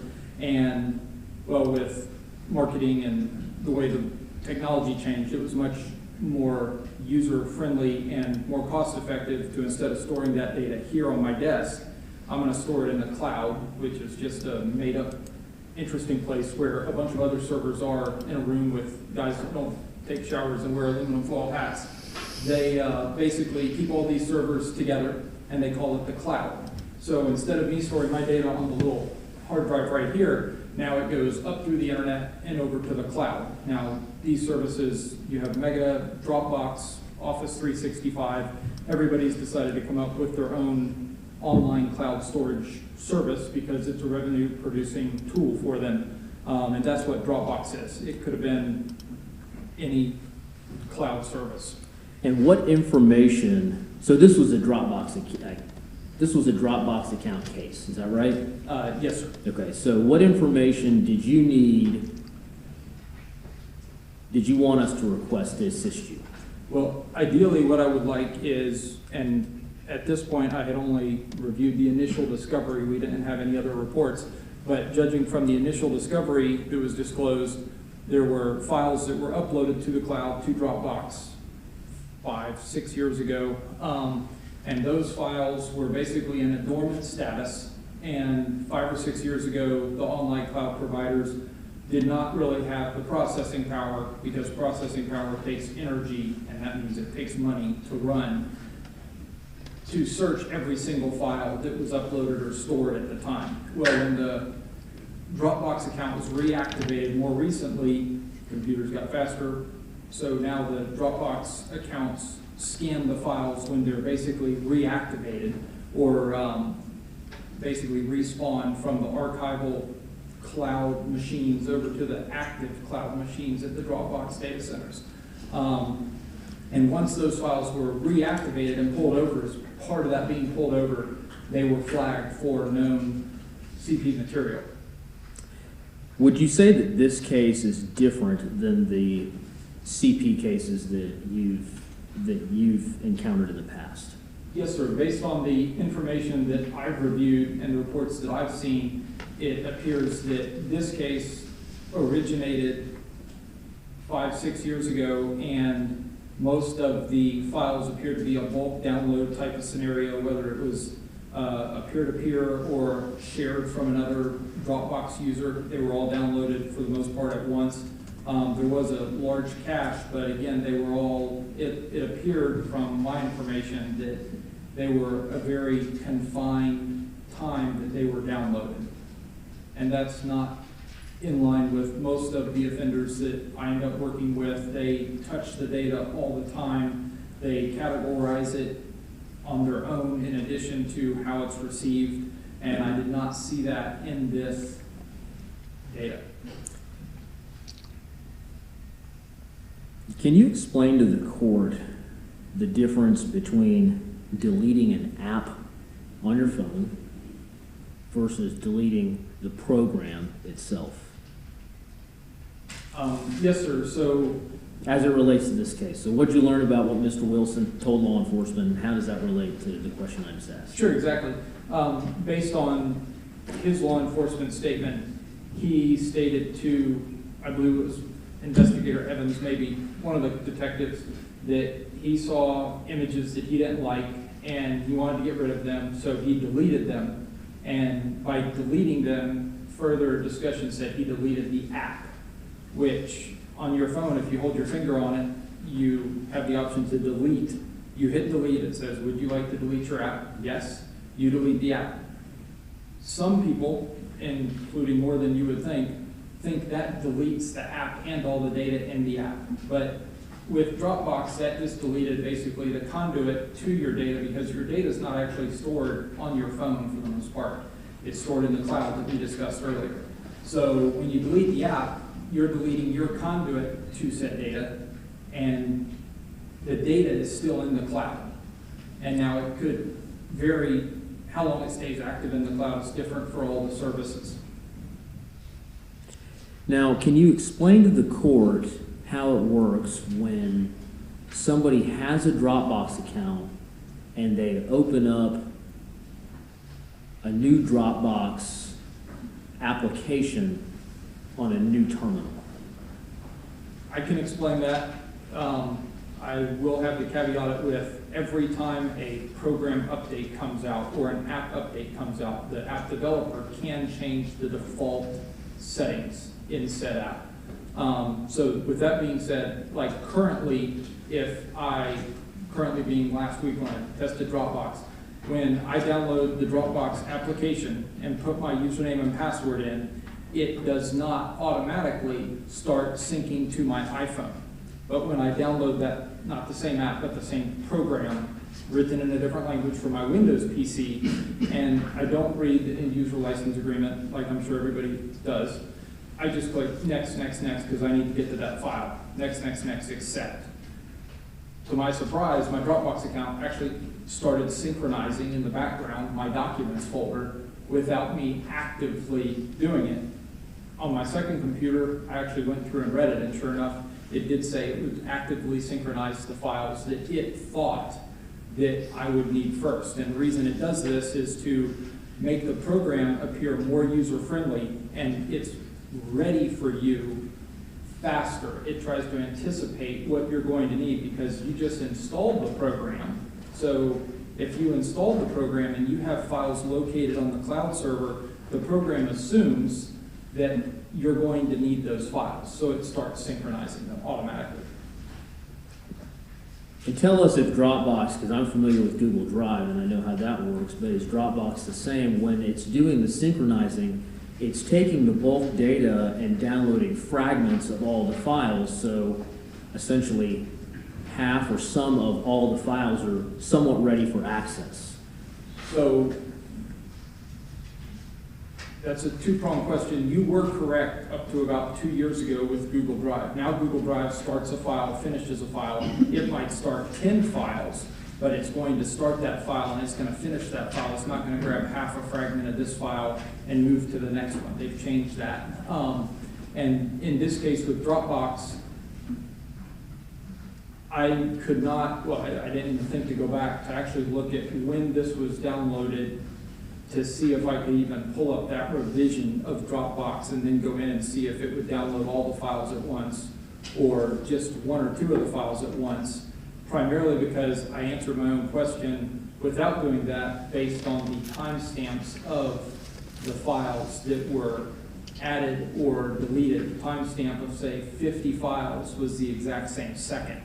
So there's no way that even a very fast computer user could have gone through and clicked all 50 and said upload right now. That would have been the program saying, hey, there's 50 files here, we need to synchronize, and boom, we're just going to synchronize them.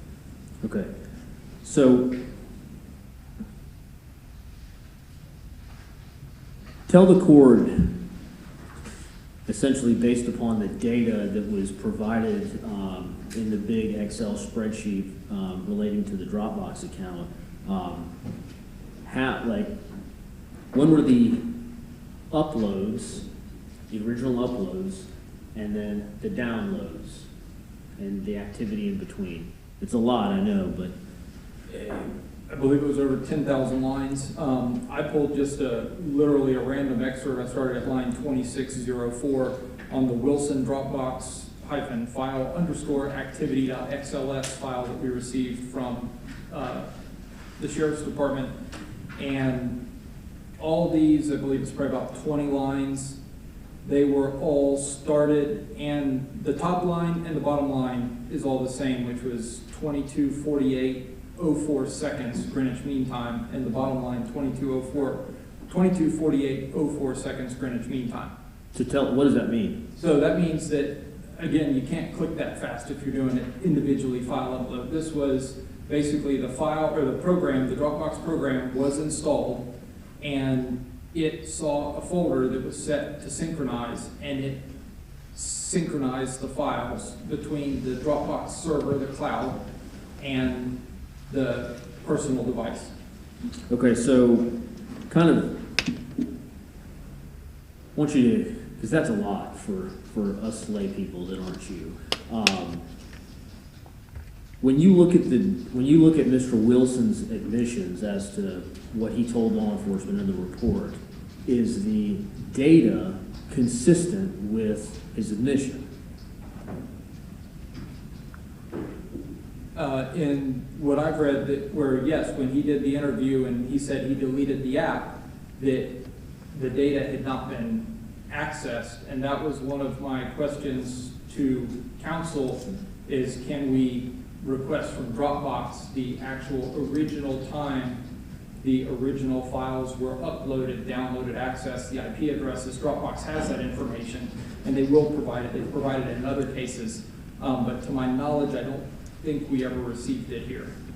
And Judge, I'd like to ask the court to take judicial notice of a specific discovery request. May I approach? You may. I'd like to move that into evidence as defense A. And State. No objection to the court taking notice of something's from the court file. No, he's offering this an exhibit. No objection, Your Honor. Without objection, the court will enter this into evidence as, we call it just defense's exhibit A. And the information that I requested from the state, I never got you any further information back relating to that information. To my knowledge, that is correct. You did not. Okay. Having those pieces of information, well, tell specifically what you needed to get a clearer picture. I like to come out of the Marine Corps, so trust but verify. I like to trust people as far as I can listen to them, and then I like to verify it myself. I believe the client was 100% sincere with me, which I unfortunately can't say that about a lot of clients. And if I could have had that information, I would have been able to basically tell you, hey, this is when it was downloaded, this is where it was downloaded, and most likely it was from this IP address. And then we could have gone back and found that possibly the client was there or the client wasn't there. So let's boil this down. Tell the court what you saw based upon the data that you analyzed. The data that I analyzed, and also based on the investigative report, was that the files were downloaded when the client was, I didn't do the actual math, it was 14 or 15. They were downloaded, they were uploaded to Dropbox. Dropbox then went basically into a dormancy period for a couple of years, and there were not files that I saw that were uploaded or downloaded during that time. Does that strike you as peculiar for this type of case? Yes, for an offender, honestly, I figured that we did not receive the additional reports because Mr. Campbell had found other cloud services on the machine that the client had moved his information over to, and I was waiting for, you know, a landslide of reports at that point from other cloud-based services because it didn't fit the normal offender profile of, I'm going to look at this, I'm going to get addicted to it. Your Honor, I'm sorry. May I object? Your Honor, Mr. Green is is talking about normal offender profiles. So I don't believe he's an expert in what offenders' profiles are. I think we're going way far afield. Sustain the objection. So let's move on to the organizational structure of the data that the state provided us. Basically, how it's all listed and categorized. What does it tell you? Single downloads versus mass download? I don't think I understand exactly what you're asking. Okay, so the way that the files are labeled and documented, does that help? Yeah, so you're speaking about basically the Wilson Dropbox file activities.excel spreadsheet that we've looked at. All the material in that Dropbox. Yes. How many images or videos? Don't know. There was, I believe it was over 10,000. And that's not all illicit material, was it? No, it was, I believe there were 10,000 lines in the spreadsheet of images and material. And I remember making a note that they charged, I think, 25 out of those 10,000. Okay. What did the manner in which they were labeled, does it tell you anything when you're looking at the data as far as how they're labeled and? And again, this is just the random that I grabbed out of that 10,000, row 2604, if we're going to talk about it later, is I copied and pasted basically straight out of the state spreadsheet. And if you look at the file naming convention, the folder structure, I should have picked another one, but it's basically big ass folder / you have files that are in there that are listed in chronological order, and the file name is not like Jay's wedding and, you know, sister's wedding and something like that. It's just the date and the time .jpg. So to me, that is not something that somebody has gone and downloaded one file here, one file there, and put together. That's something that was bulk downloaded and bulk maintained on this device. Okay. Based upon your analysis, did anything indicate that Mr. Wilson was an advanced computer user?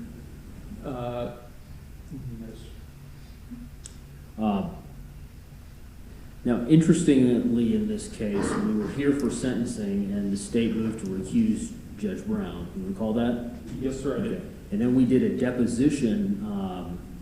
Some information came to light. We did a deposition of Mr. Campbell, right? That is correct. Okay, and then afterwards, we got 2 additional reports, didn't we? That is correct. And you had a chance to review those reports. Yes, sir, I did. Okay. One of them was a 15-page report labeled a magnet report for Chrome downloads. You recall that report? Yes, sir, I do. Okay. So the Chrome downloads would have been downloads from the Dropbox into a browser, right? Yep. Okay. Confusing me there. So the Chrome downloads is basically like the one I'm speaking to specifically. For an example, is page 4, record 3. The download source shows Dropbox.com, not the Dropbox application. So it was downloaded from a link or a share via or the web browser looking at the Dropbox file directory listing, but not actually inside the application Dropbox. Okay. In that report, only 2 of the 25 counts were in there. Is that right? So record 3 and 18, which counts for count 6 and count 7? I looked at those 2 records. I did not go back and cross-reference all the records. Okay. I believe we were just talking. I can tell you. Those are the 2. Now, they both say that they were opened. Is that right?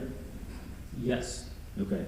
Tell the court what opened versus viewed means. Well, opened is the computer is going to report a file as open when the computer opens said file. Viewing means that it would have to be opened by a program that can actually open that file. I have no way of knowing what it was opened with. It's basically everybody's clicked on an email attachment and it says you don't have a program to open this type of file. If that happens, the computer still reports that the file was accessed. So I can't say, if it was watched or viewed. I did not get a report to that effect. And as we sit here today, there's not one piece of evidence that the state has given us, despite us asking, that shows that Mr. Wilson actually viewed any of this material. Is that right? That is correct.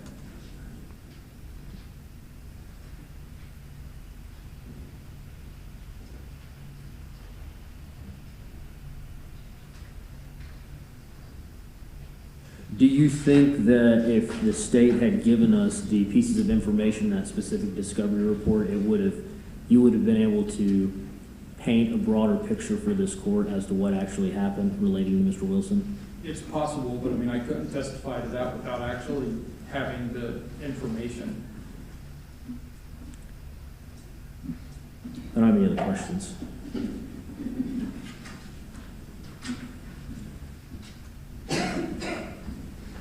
Ms. Bossau, do you wish to cross? Just a couple, Your Honor. Mr. Green, you said that you had an opportunity to review all the file listings for Dropbox, isn't that correct? That you were provided for Mr. Wilson's case? The current listings, yes, ma'am. And isn't it true that there were downloads, you said there was some back 4 or 5 years ago, is that correct? That I gleaned from the discovery material in the warrant affidavit.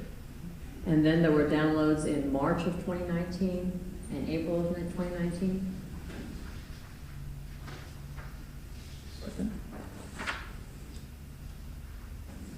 March of 2019, yes, ma'am. I believe April as well, but I don't have that in front of me. And also, I believe you've also had the benefit of Dropbox and Mr. Campbell's report, and it indicates that there were downloads that came to the attention of NCMEC in December of 2019. Isn't that correct? That is correct. And at that time, there were approximately 101 files accessed at that time through the Dropbox. Isn't that correct? I do not know that. Thank you. Nothing further, sir.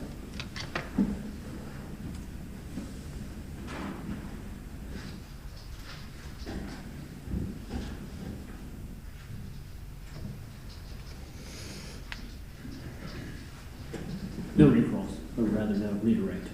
Is the witness excused? We'd like him to stay around. You may step down. Thank you.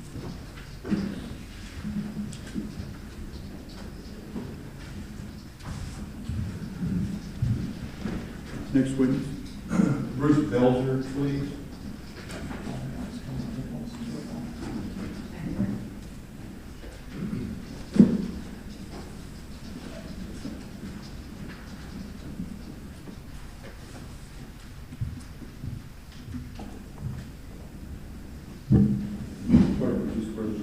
Do you swear the testimony you're about to give will be the truth, the whole truth, and nothing but the truth, so help you God? I do.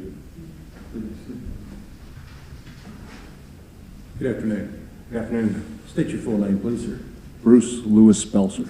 And Mr. Belzer, where do you reside? Santa Rosa Beach, 25 Bob Bow Lane. How long have you lived in the local area? Since 95.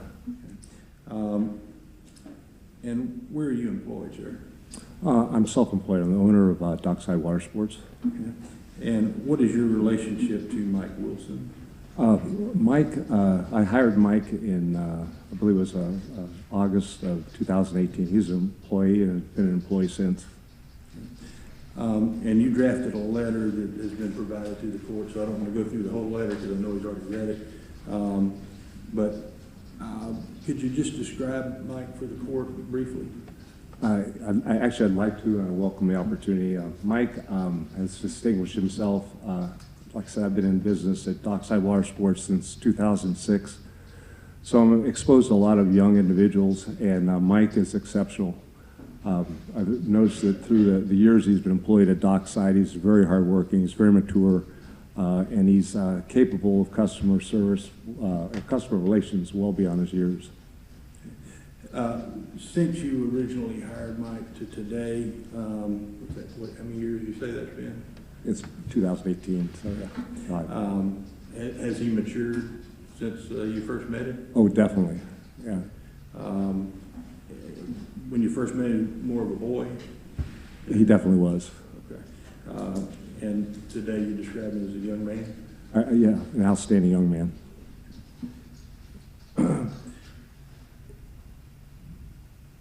Is there anything that you want to make sure that the judge is aware of from your perspective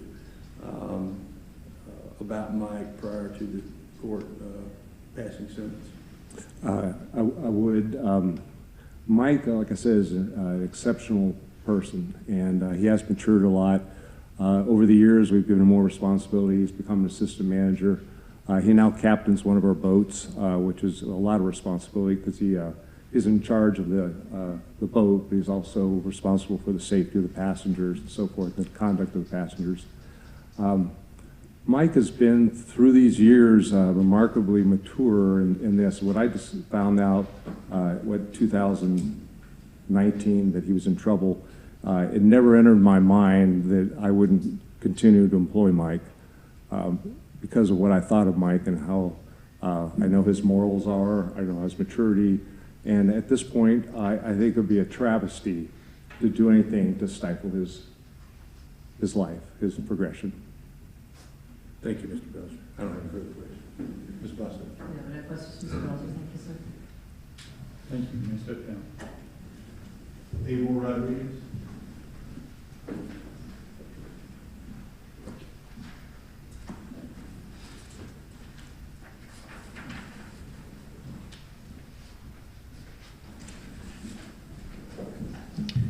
Madam Clerk, would you swear the witness?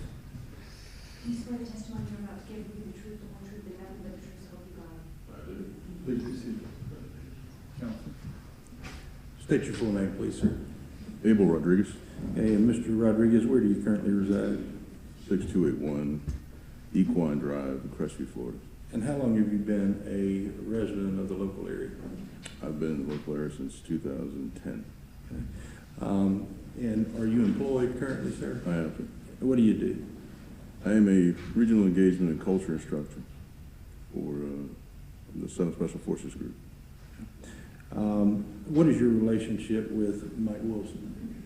Well, at this point, we are adult friends, but our relationship began as adult and scout and friend of, or son of my friends. Okay. Mike was friends with your children? Yes, sir. Very much. And do you recall approximately when you were his scoutmaster? Yes, sir. I was an assistant scoutmaster, and at the time, I think it was 2012 on till they moved to Shalimar. Up till about 2015? Yes, sir. Okay. Can you describe Mike back during that period of time? Yes, especially, sir. let's focus on closer to 2015. Yes, sir. Was he a kid? Michael was very normal for a scout, a young man, very smart, very respectful of his parents and what he was learning in scouts of how to be a good citizen. He did the basic, mischievous nonsense things that that's how they were at that age. So it's my boys, yeah. Similar to any 14, 15-year-old? Exactly the same as my boys, yes. Okay. A lot of times not very mature? Right. Okay. Have you seen a change in Mr. Wilson? I have. In my opinion, I think Mike has really grown up, very mature, understands a lot more about life than he did before, and I think that he's a good example of what to do as a young man. Is there anything else you want the court to be aware of before the judge passes sentence? Yeah, Your Honor, if I may. It seems to me like it's a little bit rash to put that much pressure on a young man, and for something that probably didn't do, in my opinion, and my experience with Mike. And I hope that his future isn't stifled by this. Thank you, Mr. Egley. You're welcome, sir. No questions, thank you, sir.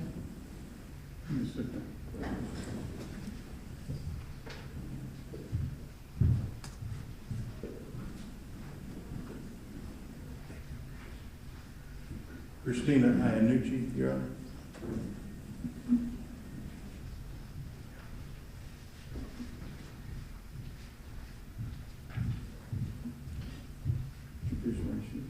Swear in, please. Do you swear the testimony you're about to give will be the truth, the whole truth, and nothing but the truth and nothing but the truth? Counsel, you may. Thank you, Your Honor. State your full name, please, ma'am. Christine Jennifer Iannucci, And where do you reside? 98 Sherman Drive, Bruce, Florida. Okay. And who lives there with you? My fiance Lance, and all three children. I share custody with both parents, with both fathers. All right. Tell the court what your relationship is with our client, Mike Wilson. My firstborn. I know it's tough being here today, and I appreciate you being here. Just, if you can, just describe Mike for the court. He's just absolutely amazing. He is. I know all parents say that about their kids, and this is a young man that literally watched me go through divorce and helped me raise his brother and sister and told me that I deserved better. And still to this day, he calls every day to check on me and just to make sure I'm okay, even though he's dealing with everything that he's dealing with. He blows my mind every day that even in all of this tragedy, he still got his high school diploma and went to college and tried to have a normal life. Let's think back to the time period when he was approximately 14, 15 years old. Was he a normal kid back then? He was. Sometimes do some goofy things, silly things. Boys being boys. He didn't really get in too much trouble, just being silly. Is he the same person now that he was when he was 15 years old? Not quite as rambunctious. He has goals now. He wants to own his own house and wants to, go further in life. He's already started talking about different career paths and what's going to be best for him. So he's definitely grown up a lot since, the last few years. He's mature? Yes.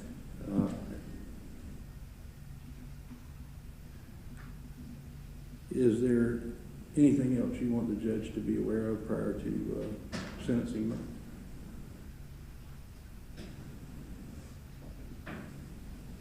I know that all parents come in here and say that their kids are amazing. This was a complete misunderstanding.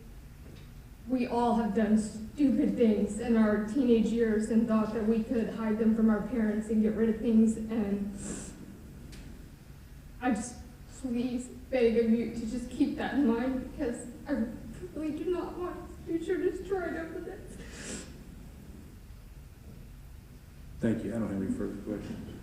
No, I'm sorry, Richie, thank you. Thank you.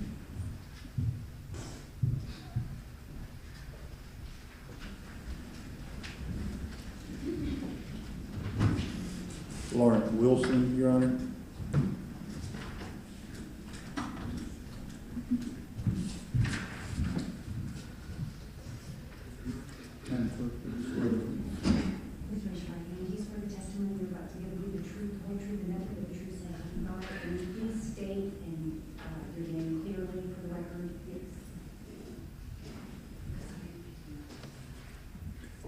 State your full name, please. Lauren Pinkerton Wilson. And where do you currently reside, ma'am? 221 Country Club Road in Shalimar, Florida. How long have you lived there? Since August of 2015.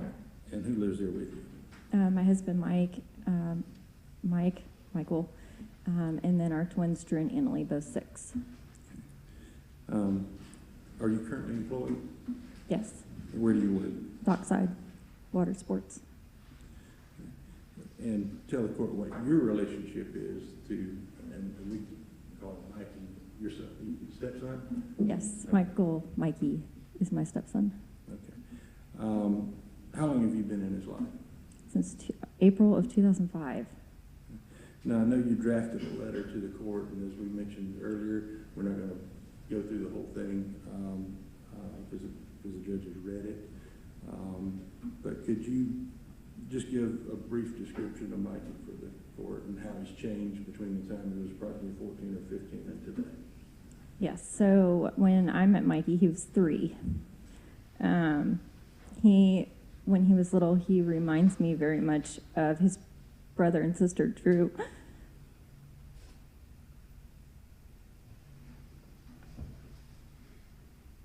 Drew and Annalie.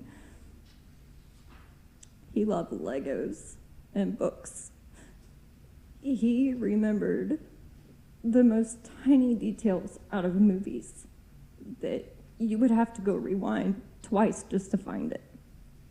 He caught the most just minor details out of everything, and not just movies, but out of anything in life. And Mike used to give him piggyback rides around the living room. And he grew up and he grew through elementary school, and he was goofy, just like all of your other elementary school kids. And then he grew into middle school. He was in Boy Scouts, and he started to mature, but not like an adult maturity, like a 12-year-old mature, you know.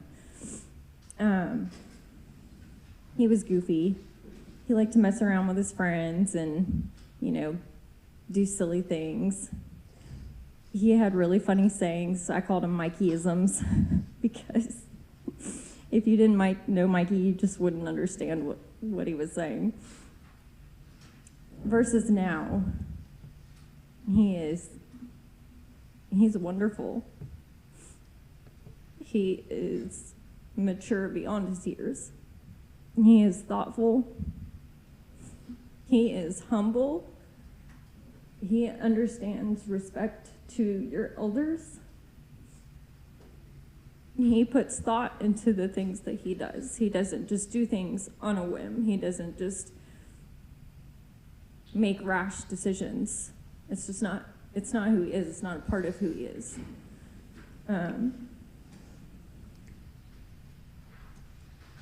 He's a really good individual. Since he was arrested and charged in this case, was he in high school when he was arrested? Yeah, he was a senior. Did he finish high school?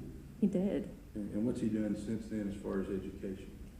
So he was arrested March, his senior year, and something that, for me, actually, that has been a highlight of this case is that Mikey went to school with over 400 children, and he knew that he worked hard for his high school diploma, and he knew that he wanted a future. He wanted a college degree, and in spite of being on the news and in spite of being in the papers, he insisted on walking across his graduation stage despite what anybody would say or would think. And that, for me, was a turning point in his maturity, because I started to realize that he was mature before, but this was a different view. It was a different maturity. It was a pride that he has started showing since then. He gets up He's the first one to work every day. In fact, I think he's at least 15 or 20 minutes early before the rest of us. He gets up early just to make sure that he has time with his brother and sister before he leaves for work because it's important to him.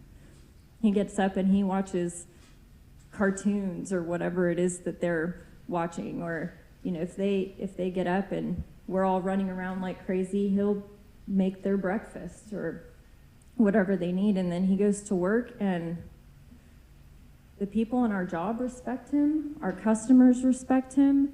He drives a boat now, people request him. I probably have 3 calls a week of customers that want Mike on their boat because they enjoy him, they enjoy his company. I mean, he's just... Have you noticed Mike having remorse since he was arrested? Yes. Kind of explain some of that to the court, what you've seen. So Mike is usually fairly quiet when it comes to discussing his case. He doesn't like for people to be reminded that he's in this position. He doesn't like to dwell on the thought of what could be coming or what this entails, but when you can sit him down and talk to him individually, he cries and he's emotional, and it's really heartbreaking. Is there anything else you think is important for the judge to be aware of prior to sentencing? Yes. Mike has a future. And as a mother, I look at my twins, and I feel like as a stepmother and as a mother that he might be in this trouble, but I feel like he's also a victim. He has missed hockey games, ballet recitals, kindergarten graduations, and he will continue to miss all of those things. It's impossible to explain to 2 6-year-olds why their brother can't go to their birthday party, or why he can't come watch her twirl in her tutu for her ballet recital. And he does such a good job to deflect it. It's an emotional drain. And then I look at his future. He wants to be a mechanical engineer that specializes in wind and solar. He even built this really cool little car that had a solar panel on it for one of his college projects. So what happens when we put a ankle monitor on him? He now can't do his job because he can't get wet. So we've taken his job from him. Now we make him register as a sex offender, and who is going to let him complete his college degree? So now we have stripped him of that. We can't include him in any of our family environment except when we sit on the couch, which, as I said before, he makes a 1,000% effort to at least make sure that we have that. It's just his entire future is a bomb. No further questions. Let me step down.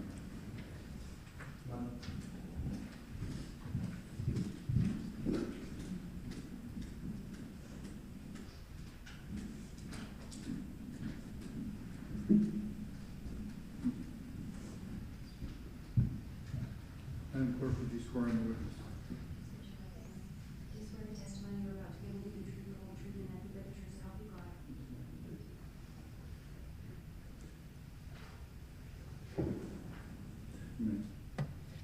State your full name, please, sir.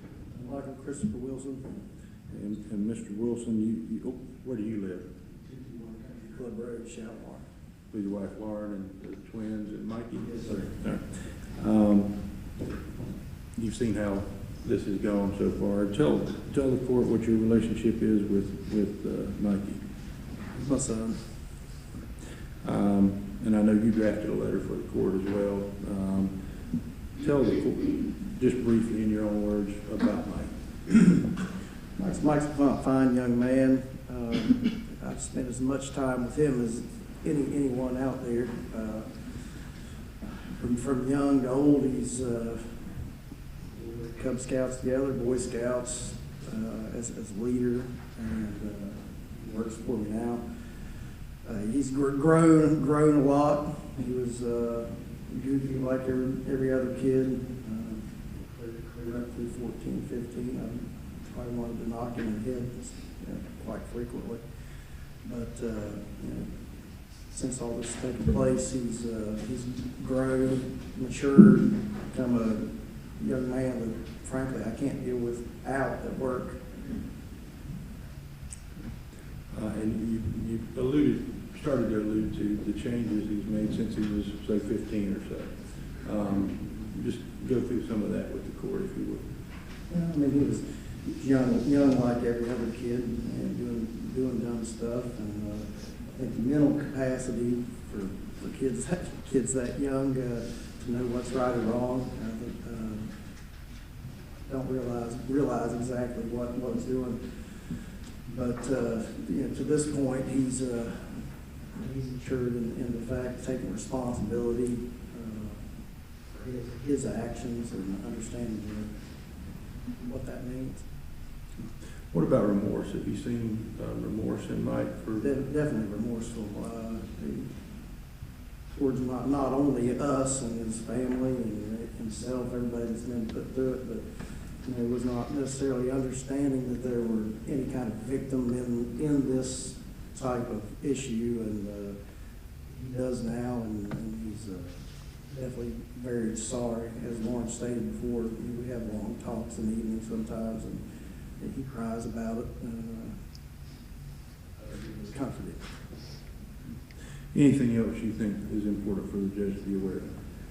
Judge, I just maybe follow in the kind of suit with all the rest of the witnesses that I hate to see a young man with a promising future ruined by a mistake that he's made when he was 15 years old, and has matured from that.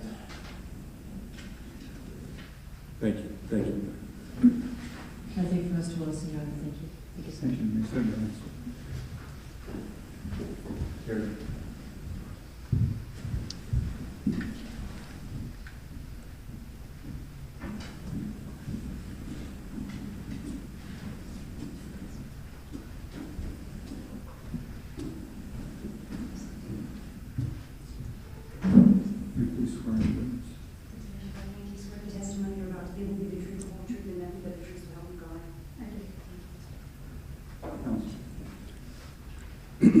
State your full name, please, ma'am.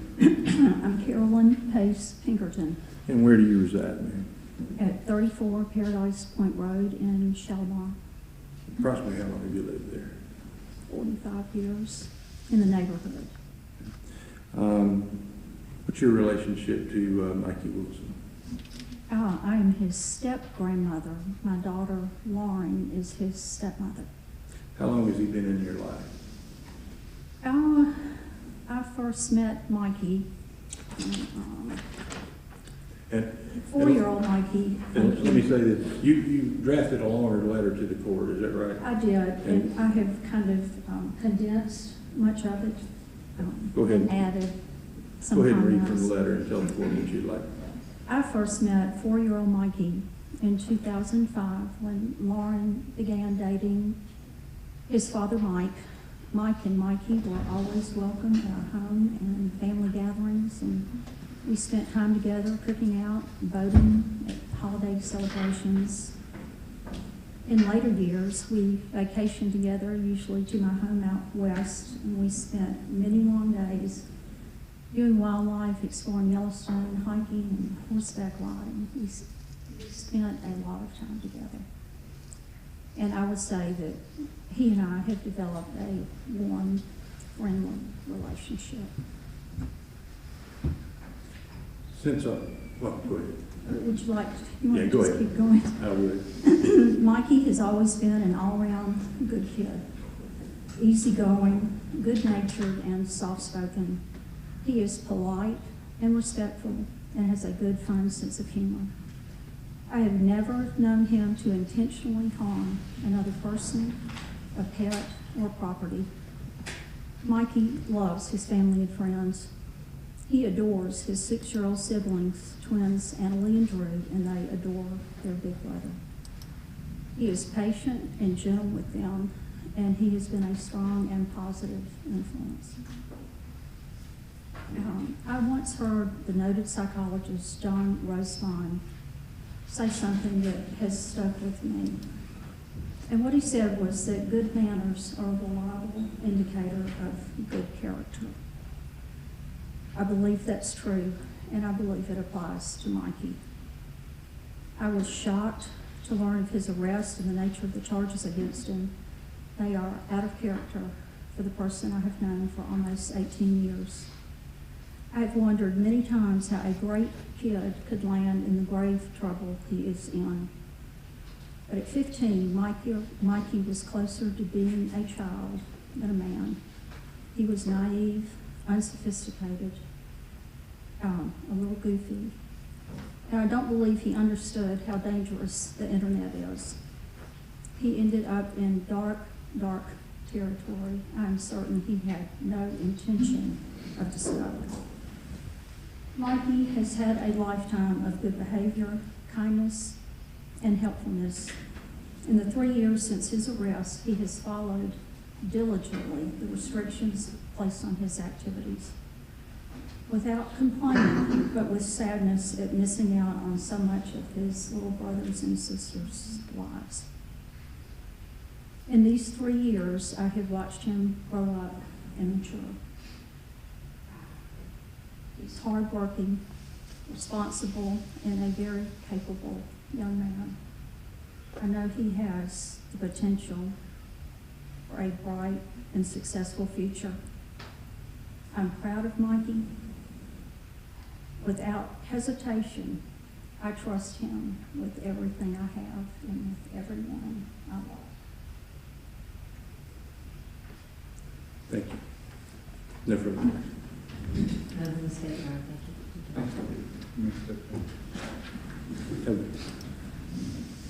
One last witness that client again. Judge, we call Michael Wilson.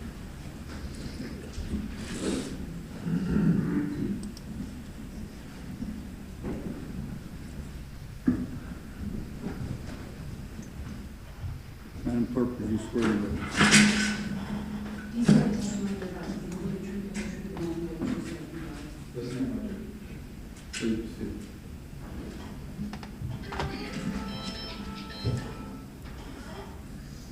Please state your name, sir. Michael James Wilson. What is your place of employment? I work at Dockside Water Sports. Court's had the privilege to meet your employer and listen to about how you are at work. Do you work full-time? Yes, sir, I do that, and I'm in college as well. Okay, how old are you now? I'm 21. When we first met, it was about 3 years ago, you were just 18? Yes, sir. And since then, you completed high school? Yes, sir. You came to me and you said, I want to go to college, we need to figure out how to make that happen, right? Yes, sir, I did. It's been a challenge. Tell the court about the challenge it has been to do your first 2 years of college. College has been very difficult for me, especially with the internet stipulations that I've had through all this, but I wanted to go and I wanted to be a mechanical engineer, so through the help of my family and the parental supervision, I was able to be on the computer and complete my first 2 years of college, and I continue to go to UWF now while still working at Dockside on my weekends and during the summer and spring break. Now, are we at a point where you've exhausted all the online courses you can do? Yes, sir. I actually had to start driving every other day to Pensacola second half of last year. Okay.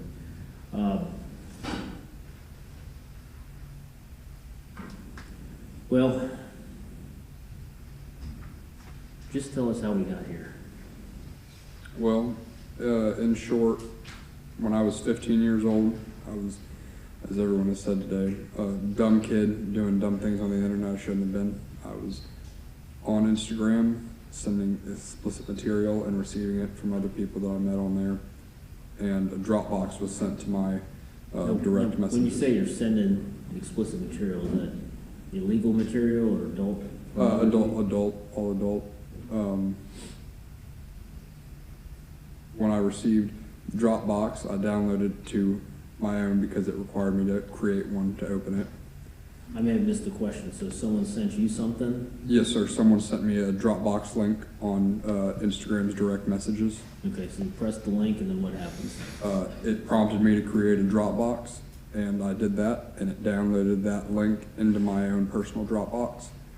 A lot of files? A lot of files, yes, sir. I clicked on it, and as a dumb 15-year-old kid, I thought I'd hit the jackpot because I saw a bunch of adult explicit material. It wasn't until a day later or so that I seen child explicit material. And so what'd you do? Being scared and not understanding how everything worked, I deleted the app off my phone thinking that would have got rid of it. Okay, so as we sit here today, I'm sure you now know the difference between deleting an app versus deleting the content, right? Yes, sir, I do. Okay.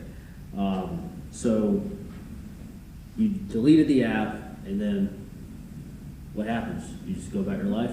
Yes, sir. I've continued my life not really thinking about the Dropbox for a number of years until I was in my senior year of high school, and I had to write a Beowulf essay, and my teacher wanted us to use a cloud-based server to bring it to class so we could learn about those as well.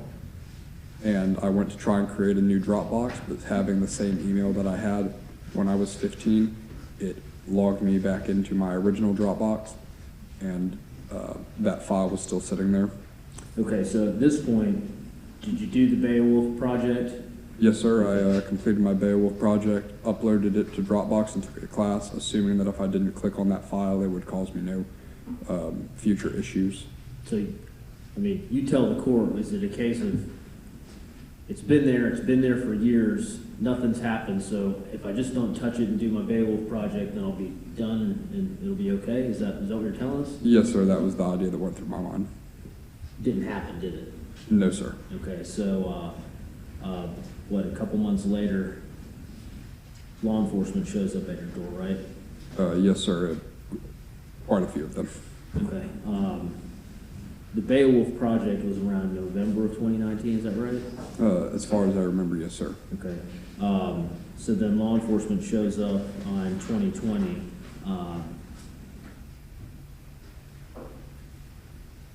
What'd you do? Initially when they got to the house, or? Yeah.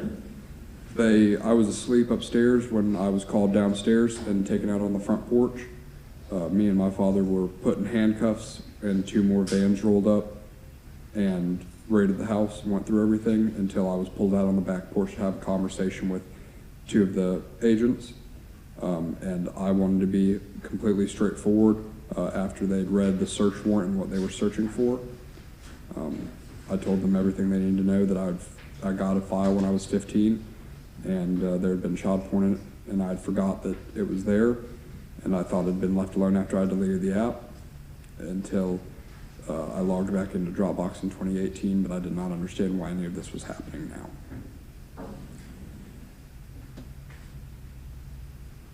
And as we look back from today, in these 3 years that me, you, and Tim have been working this case, what have you learned?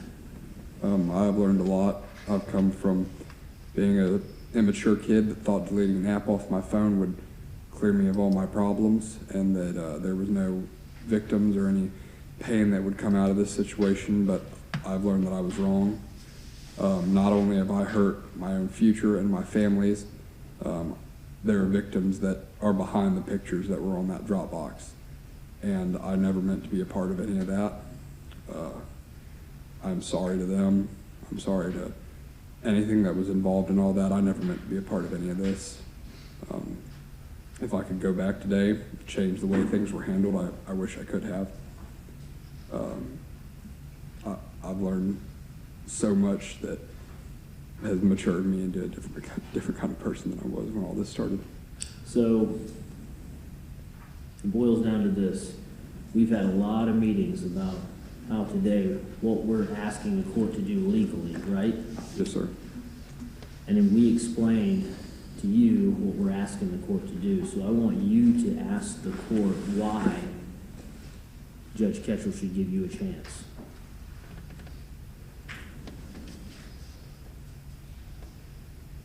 Can you ask that again? I'm sorry. Yeah. My mind's kind of didn't really wrap around it. Tell Judge Ketchel why you believe that you should be afforded a chance. Judge, if I may, I believe 3 years ago I would not have deserved a chance. I didn't understand what I did, and I'd made a mistake.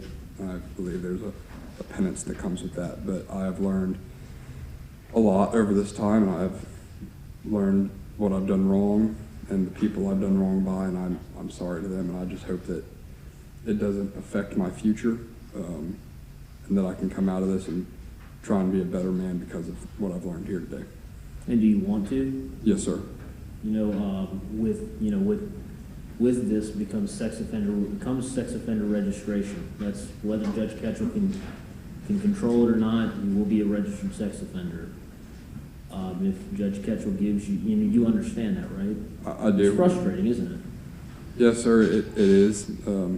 It'll follow me for the rest of my life, or until my further adult years. But I understand that it's something that will forever be with me.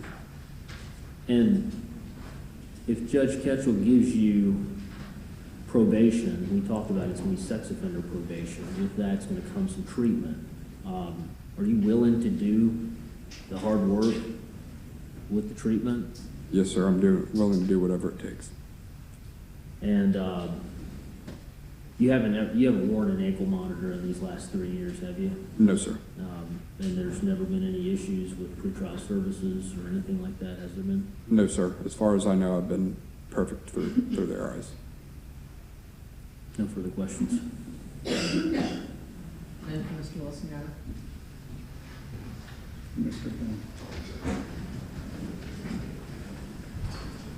No further witnesses for the defense. State was different forwards. Yes, Your Honor. This time the state would call Christopher Campbell, Casey Campbell.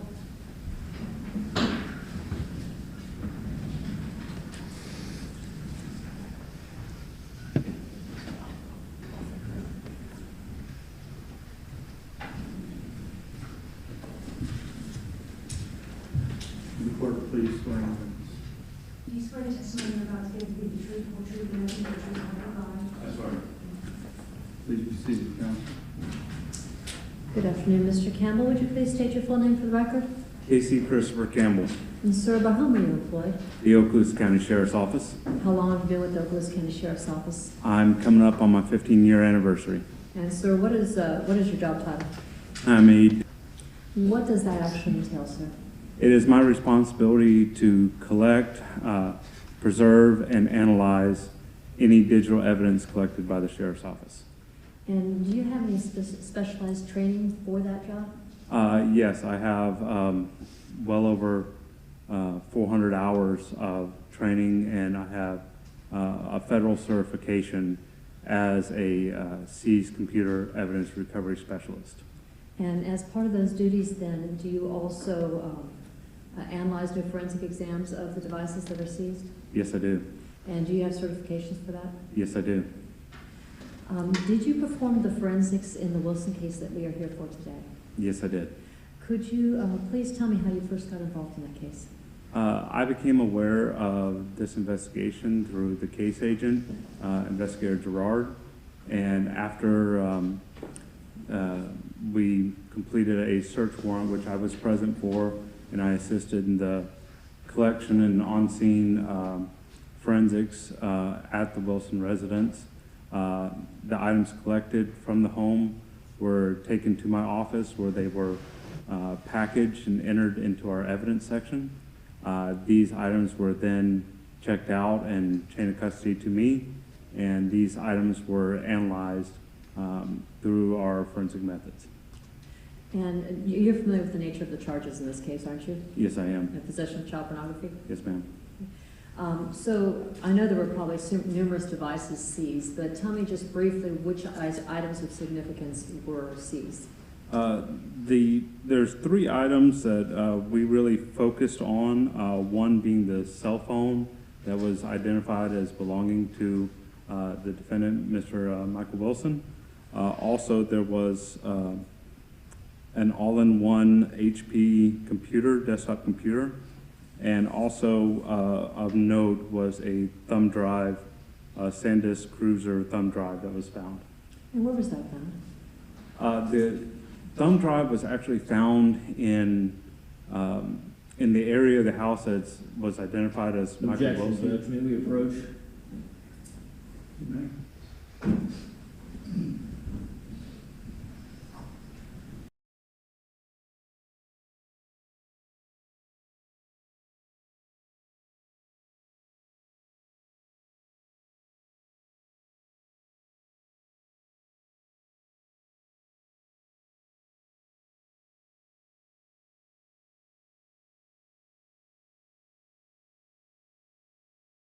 From Tuesday to Saturday from 7 a.m. to 4 p.m., serving lunch from 11 to 2. We hope to see you soon. Hi,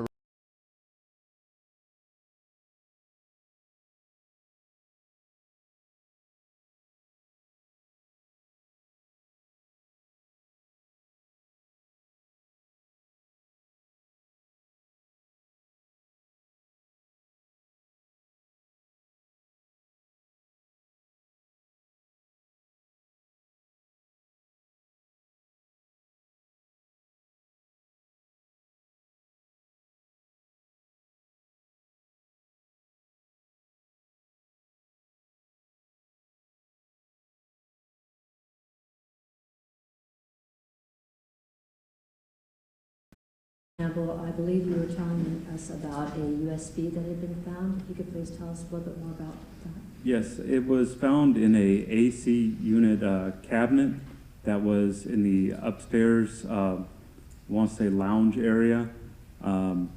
It was underneath some crown molding. Two separate investigators searched that area and did not find anything. It was actually an electronic sniffing dog that indicated that there was an item in that area, and upon a third inspection and actually peeling back the crown molding, this thumb drive was found in that section. It was a 64 gig thumb drive, and upon analysis of that drive, we did find some child sexual abuse material on this drive.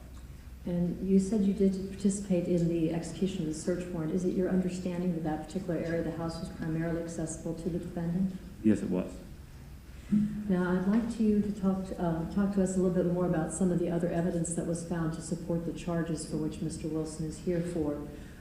Specifically, I'd like to have you talk to us about, I believe, the phone that you mentioned that was found? Yes, this was an Apple iPhone, and this had an email account of Mike Wilson, 1771@gmail.com, as well as another email, gunrunner1771@outlook.com, as well as several other accounts to include Instagram, Snapchat, Pornhub, Facebook, University of West Florida, and some other adult websites as well. Okay. And the fact that there are several apps found on this phone, would that indicate to you that the user had some knowledge about technology as far as employing apps and doing searches, that type of thing? Objection, leading and compound.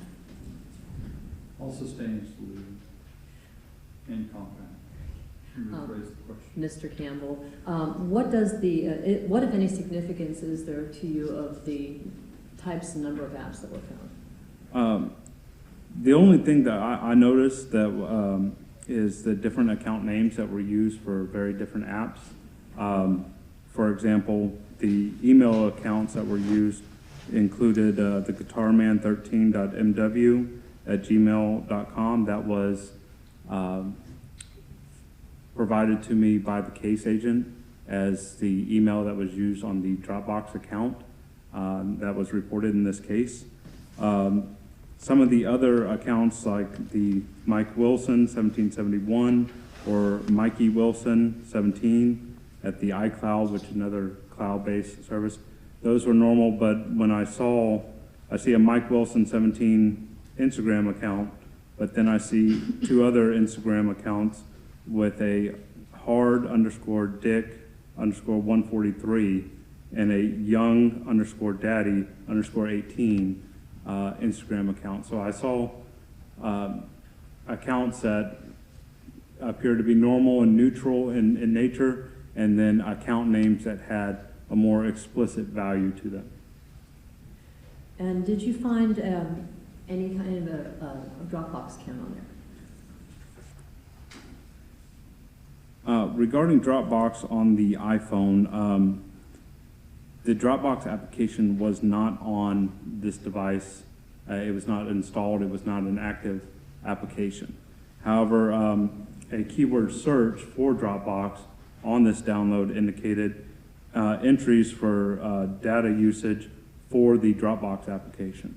So that means the Dropbox application was installed at one point, and it was using phone data to access the application.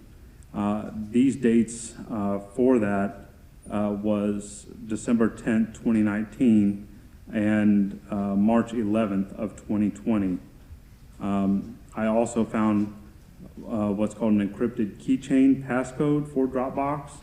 So when that Dropbox application was used and logged into, it created that encrypted keychain for that password, basically saving that user's credentials into the application. So based on what you found as far as with the keyword search and the data usage for Dropbox for the December 10th day of 2019 and the March 11th, 2020 date, would that indicate to you then that Dropbox had been accessed on that phone on those dates? Yes, because data usage was created on those dates, so yes, it was accessed. And can you just tell me briefly, how does, let's say for instance, the data get into a Dropbox account? What are the steps that would normally be taken? Dropbox is a very... lack of foundation.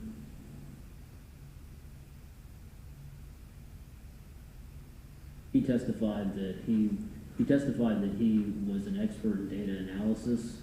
I've not heard any foundation relating to his understanding of Dropbox.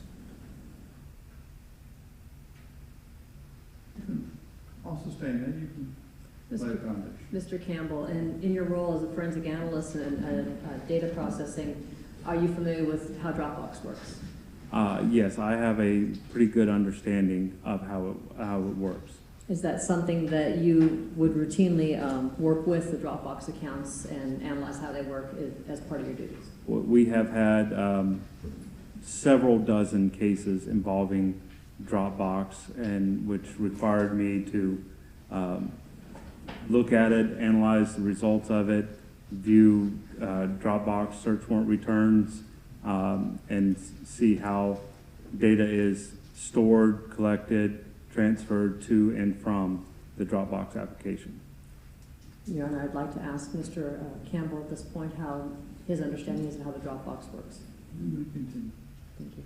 And then, Mr. Campbell, what I was asking you earlier is, can you kind of walk us through the steps that would normally be taken? There are several ways. Dropbox is a very diverse application as far as it being user-friendly because files of all types are uploaded and shared through Dropbox. The very simple method of accessing is logging in through either the application or through a web browser like Google or Internet Explorer or Microsoft Edge, whatever the case may be. You log into the application and you have a file that you want to put on your account, and you direct it to the path of where that file is stored, and you upload. And that file is then stored in, a copy is made from your computer, and it is now also in this Dropbox account that you're currently logged into. So that's the quick and easy, the direct method, just from your computer or from your phone, uploading to it and making basically a copy of that file that is then stored in the Dropbox application. The other way is getting links from users that share with you whatever they may be sharing, and that link is a link basically to their Dropbox. And you could see what is in their Dropbox account is what they are sharing with you from their account. And once a user shares data to you from a Dropbox account, you could then decide, because these files have been then made available to you, basically. You could then decide, am I going to download these or add them to my Dropbox account?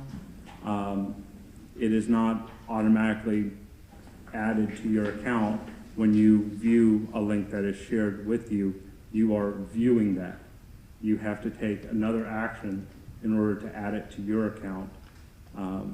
So that would be another way, but you can send a link or receive a link, and that link will contain the files that are being shared with you, and then you have to take further action there, whether you want to add it to your account. As far as on that phone, was there anything else of significance on the phone that was found?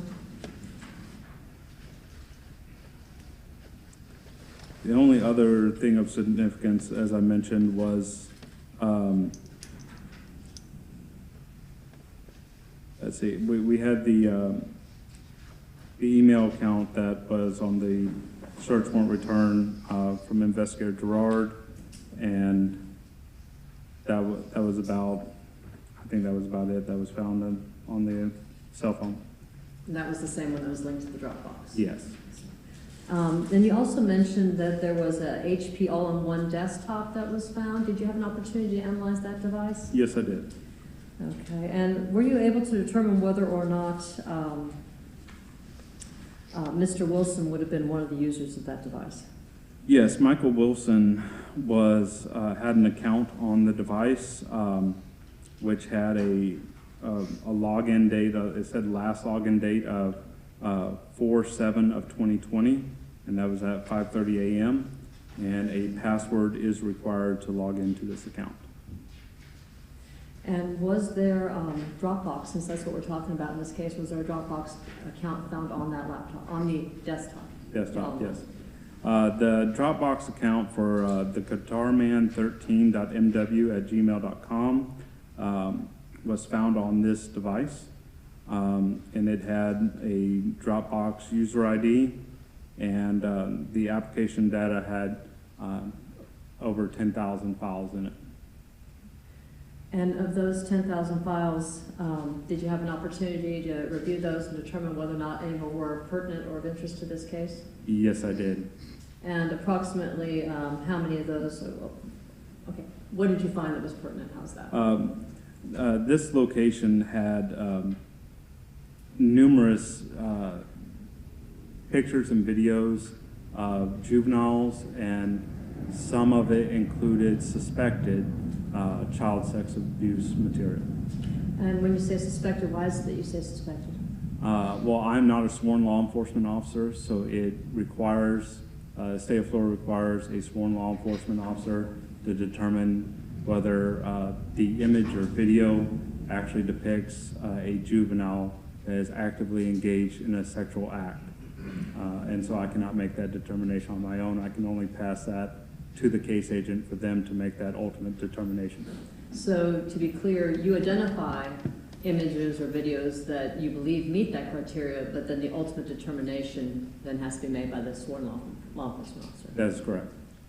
And in this case, you said that there were images, that type of images found in the Dropbox account that was linked to the HP all-in-one?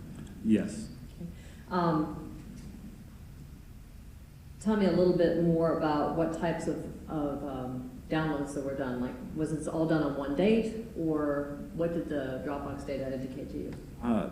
There were numerous dates, and the dates that we have from the Dropbox account correlate with the Dropbox search warrant that was done by Investigator Gerard. And those dates began in, I believe, July 2018 and continued, was it March of 2019, I believe? And then the Dropbox account was then accessed on December 5th of 2019. When you say it was accessed on December 5th of 2019, what specifically did your data show was accessed on that day?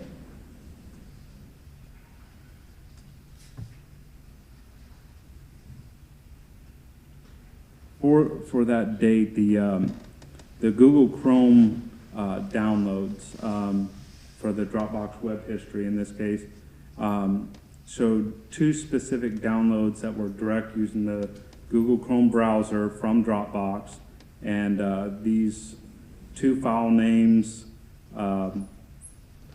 were some of the charge files in this case, including one that was labeled 2012 3-year-old Princesita Mamoto Mi Verga, fantastic.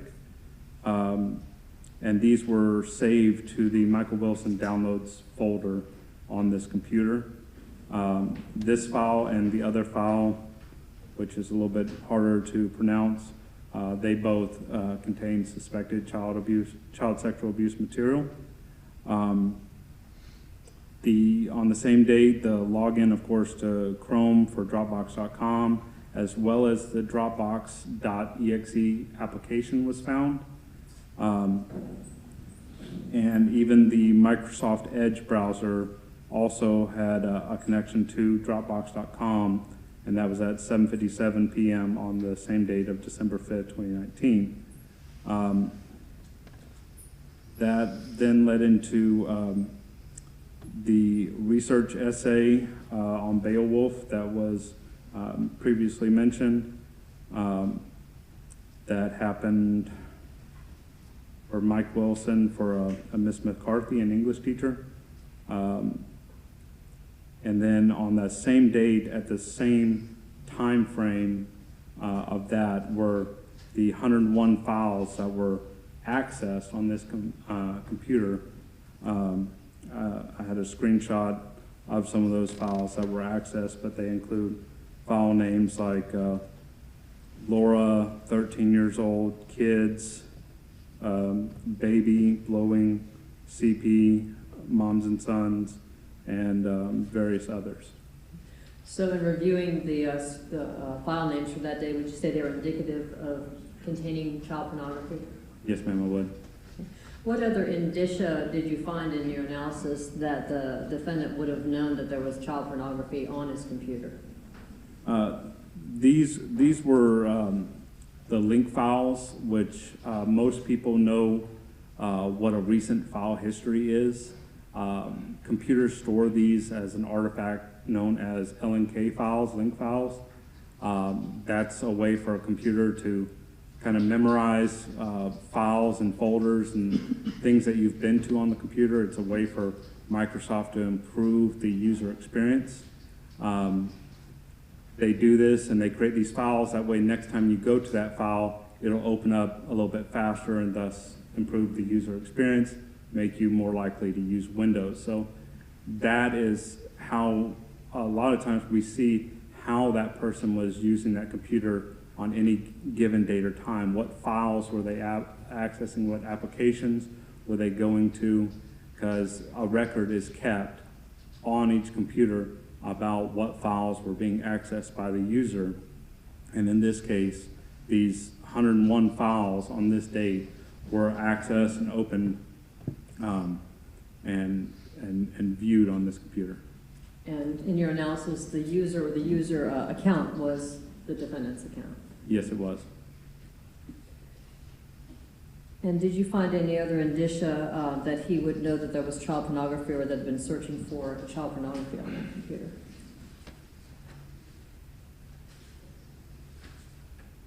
I didn't see any searches directly for child pornography on the computer, only that he was accessing the Dropbox, which we know contained images of child sexual abuse material. So let me ask you now about the Dropbox. Did you have an opportunity to review or analyze the contents of the Dropbox account that was associated with Mr. Wilson? Yes, I viewed the Dropbox search warrant return that was obtained by Investigator Gerard. And in reviewing that search warrant return, did it indicate that the files have been accessed or downloaded on more than one date? Yes, I did. So if the defendant states that that this is all here because of a single download that occurred when he was 15 years old, does the evidence that you found support that?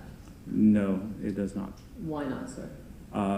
As I stated before, the search warrant return had dates beginning in July of 2018 and had, I believe, about 6 different dates from then to the March 2019, and that's was the parameters of the search warrant.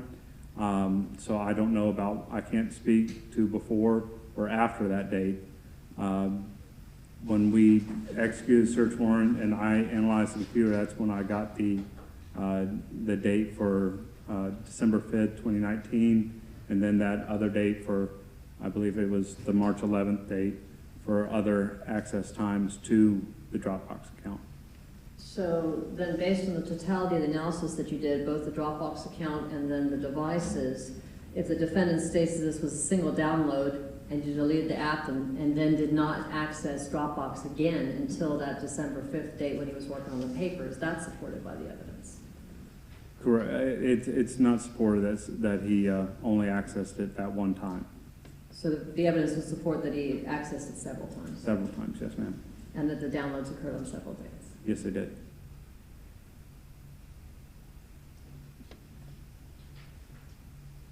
Don't think I have anything further.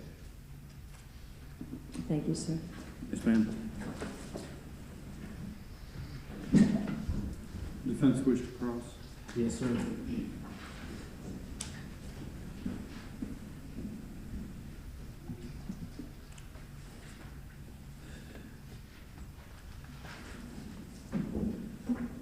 You testified earlier about that thumb drive, and you said that it was stuck behind the crown molding baseboard or something like that? Yes, it was in the AC unit. I was not the investigator who found it, but they described how they had to peel back some of that in order to access it.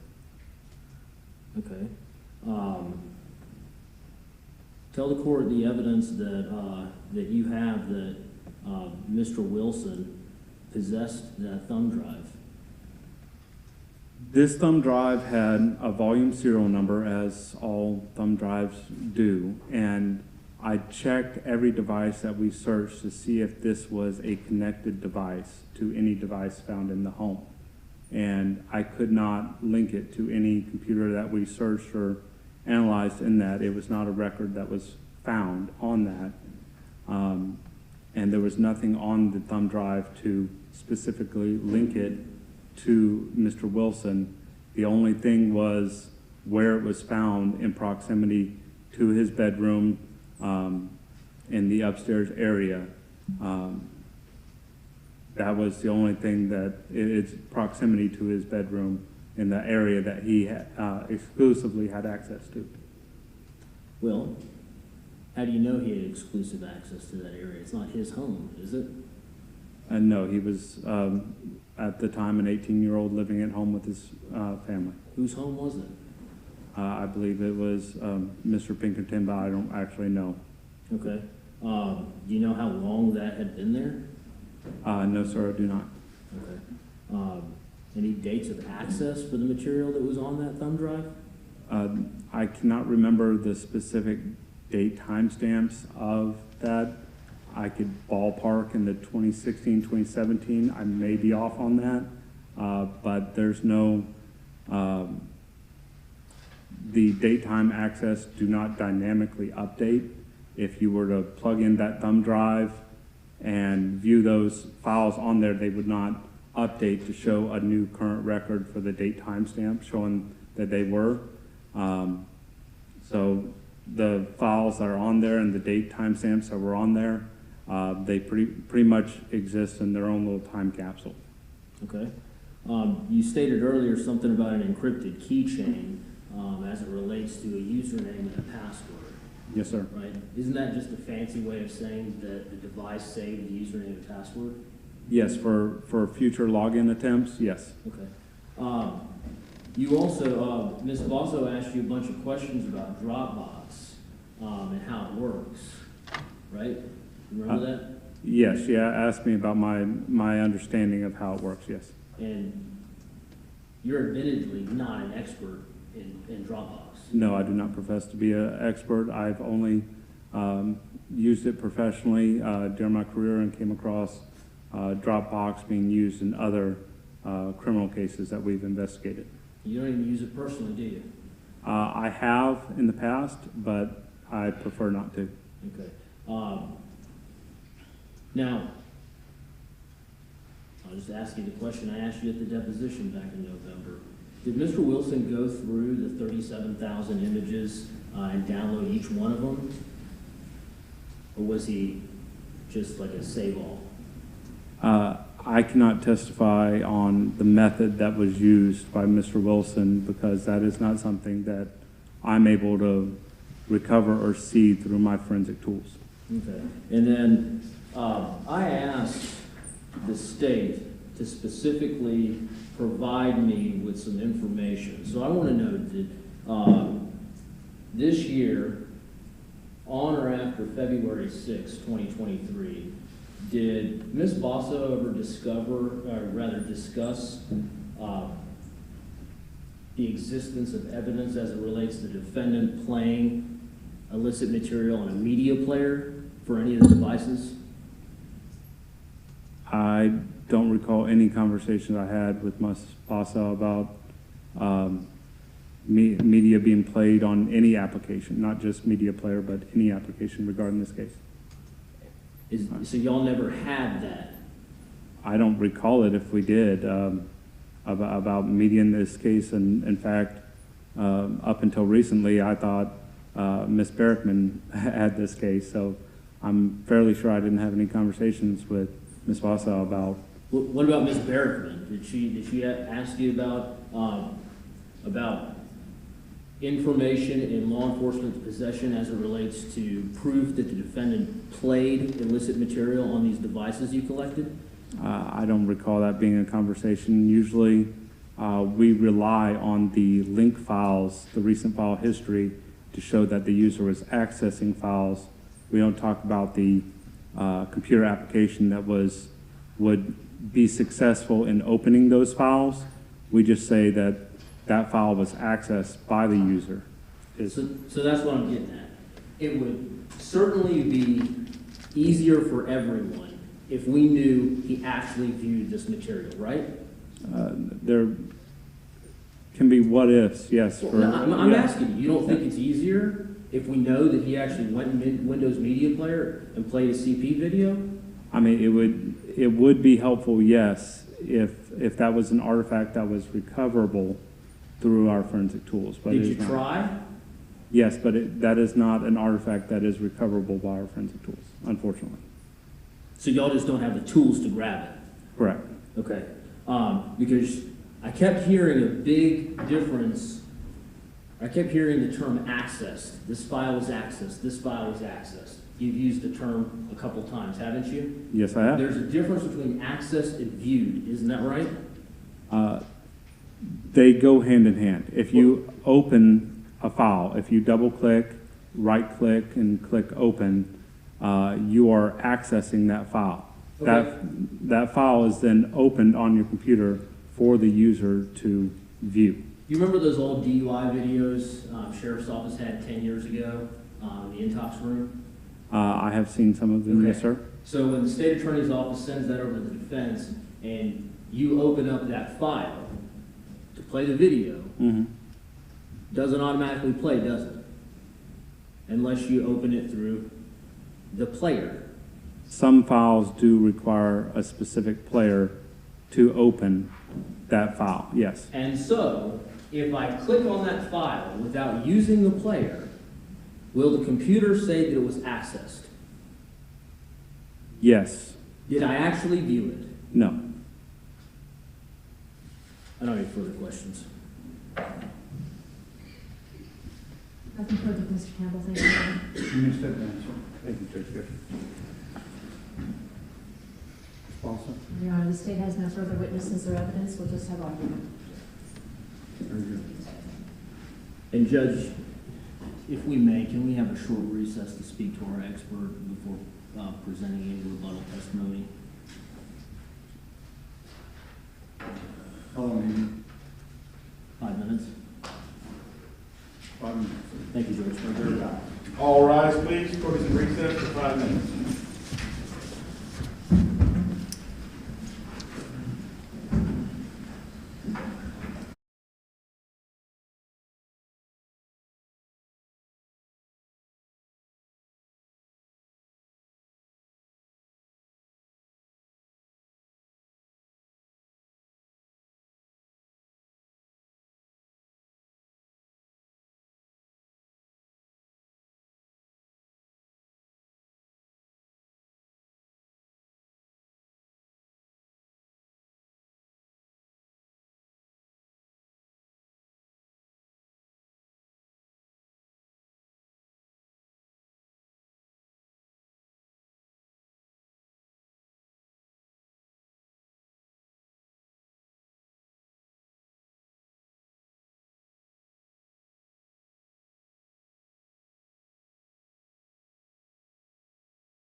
Mr. Wilson was confronted by law enforcement at his home, he said, it's written, the defendant stated 4 years ago he was on Instagram, unknown account, and someone sent him a Dropbox link. He added the files to his Dropbox account and it had child pornography in it. The defendant stated as soon as he realized there was child pornography within the folders, he deleted his Dropbox account from his phone, never used it again, and forgot the password. The defendant later advised he may have accessed the Dropbox account to put something on there for school a while back, which corresponds with the evidence and the testimony of Charles Green. Judge, right before the break, and the last thing that Mr. Patel asked Casey Campbell, and it came out of Casey Campbell's mouth, he just said out loud what we've been trying to get out of the state for 3 years. There is no evidence that Mr. Wilson viewed child pornography nor sought it out, in contradiction to the state's written sentencing letter. The only evidence is Mr. Wilson's admission when he was confronted by law enforcement, as I just read to the court. As the court can see, Mr. Wilson has wonderful family support, community support. Many more people wanted to testify today, but we didn't want to keep the court here any longer than we needed to. But Judge, he's a young man who simply made a mistake. We are humbly asking this court to not compound that mistake. Please sentence him as a youthful offender and withhold adjudication. Put him on probation. The designation, Judge, is already going to substantially negatively impact his entire future. Thank you.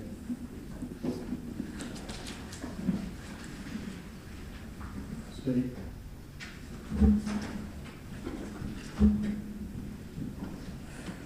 Your Honor, as the court is well aware, we are here because Mr. Michael Wilson possessed child pornography. He had it in his possession. Not only on one day, for years he had it in his possession based on the download dates. He's not here charged with viewing it. He's charged with knowingly possessing it. And we believe that's what the evidence supports. Your Honor, his own actions bring him here today. This wasn't the actions of one day when he was 15 years old. The defense keeps saying that it was one day that he downloaded all these files. Oops, there happens to be child pornography, delete the app. Didn't access it for years, comes back when he's working on a paper when he's 18 and goes back in the Dropbox account. That's not what the evidence supports, Your Honor. The court heard evidence that the analysis of the Dropbox account and the computer that Mr. Wilson was using to access the Dropbox account shows that there were over 35,000 files there. There were over 10,000 media files. There were thousands of child pornography images. And these were accessed and downloaded on multiple dates. Even the defense's own witness states that there were multiple dates of download. He agreed with me. In March of 2019, in April of 2019, and December of 2019. That's already right there, 3 separate and distinct dates, not when the defendant was 15 years old one time. So, Your Honor, please don't be misled. Look at the evidence that was presented to you. Even their own witness agrees with that. And additionally, Your Honor, the evidence shows that he actively downloaded that. There was Google Chrome downloads of 2 of the specific files that he's charged with. That was there. There were link files that show that they were accessed with that computer, all in the time frame of when he was 18 years old, not back when he was 15. That's not what the evidence supports. But that's why we're here. His actions of actively possessing the child pornography. Yes, Your Honor, he's charged with 25 counts, and that's what he pled to. But there were thousands of images. The state gave him a break basically up front and chose not to charge such an amount that would result in a presumptive life sentence.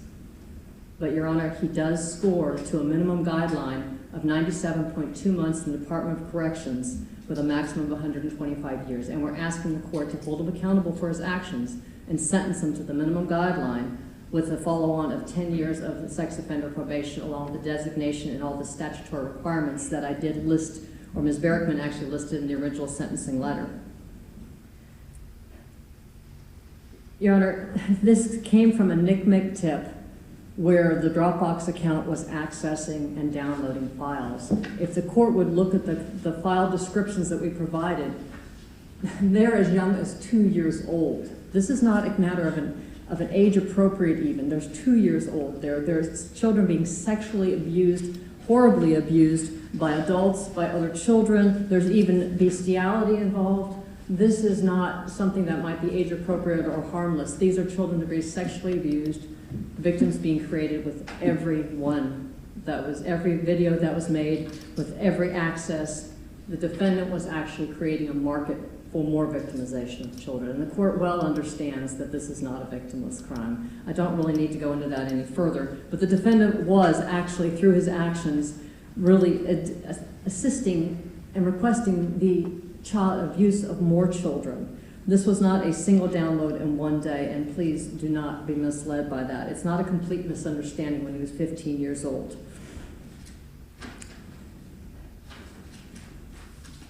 Your Honor, the defense has asked for the downward departure, and as the court is well aware of, it is a two-part test. Can the court legally do it, and should the court do so? We do not believe, Your Honor, that the defense has met their burden as to whether or not the court can legally, with the exception of the YO. But first I'd like to start out with the fact that it was isolated, unsophisticated, or remorseful. As the court is aware, it must be all three of those elements must be shown. We will leave it to the court to determine whether or not the appropriate remorse was shown for his actions on that date or on those dates.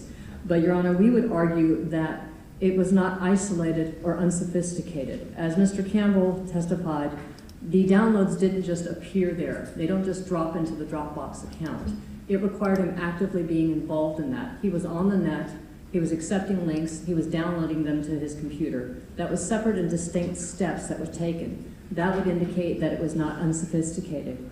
Additionally, Your Honor, it was not isolated. As the court is well aware, as we've indicated, there's thousands of images, but at the very least he's charged with 25 separate and distinct counts. It is not isolated. His actions were not isolated as to one day. It was many days, over many years, thousands of files. So we do not believe that that specific legal basis has been met. Additionally, the defense has asked you to believe that he was immature and could not appreciate the nature of his crimes. And they keep going back to the fact that this download occurred only one time back at 15 years old. Again, the evidence doesn't support that. But what also the evidence supports, Your Honor, is the fact that he was not actually as immature as they keep referring, because their own witnesses said he was remarkably mature for his age. He's an intelligent young man. He was involved in high school classes. He was 18 at the time he was actively seeking out these images. Back in December of 2019, he was already 18 years old when he was looking. That day alone, he downloaded and accessed 101 files that were indicative of child pornography. He's still in high school, and he was remarkably mature for his age. So we don't believe that particular factor was met either. And that's based on the testimony of their own witnesses, actually, that say that he was mature, or is mature even now. As far as the youthful offender, we do agree that he is eligible for youthful offender, Your Honor. However, we do not believe it is appropriate for the courts to impose that, and that is really the two-part test. It is appropriate to do so. As the court is aware, youthful offender limits the court to a supervision time frame of 6 years. Basically, a combination of DOC or probation can be used, but you're then limited to 6 years. Given the nature of these charges, the egregious nature of the images that were viewed, and the sheer totality of it, showing that he has such an interest in children being sexually abused, we don't believe that 6 years is appropriate. It's not enough time. We've got to keep our eyes on this young man. It's appropriate to go beyond the youthful offender. So that alone, these were very, very young children being abused. It's clearly an interest in very young children. So we're asking the court not to impose the youthful offender because it's just not appropriate to do so based on the nature and quantity of the images. Again, we also point out the fact that the defendant did get that break up front with going with less charges. Additionally, Your Honor, as Ms. Barrickman pointed out in her report, given the nature of the images and the fact that there were 10 or more, the state could have enhanced each of these to a second-degree felony, which would have made his guidelines 27 years. The state chose not to do so. We chose to go with the minimum guideline and the 25 counts. Your Honor, we're asking the court to hold Mr. Wilson accountable for possession of child pornography repeatedly and over time, to not find a legal basis for a downward departure as it is not appropriate given the nature and the quantity of items, and we're asking the courts to sentence them to the minimum guidelines of 97.2 months Department of Corrections, credit for any time served, place them on sex offender probation for 10 years, including the GPS monitor as required, all the other factors that we listed, and also designate him as a sexual offender. Thank you, Your Honor. Judge, may I do the rebuttal closing?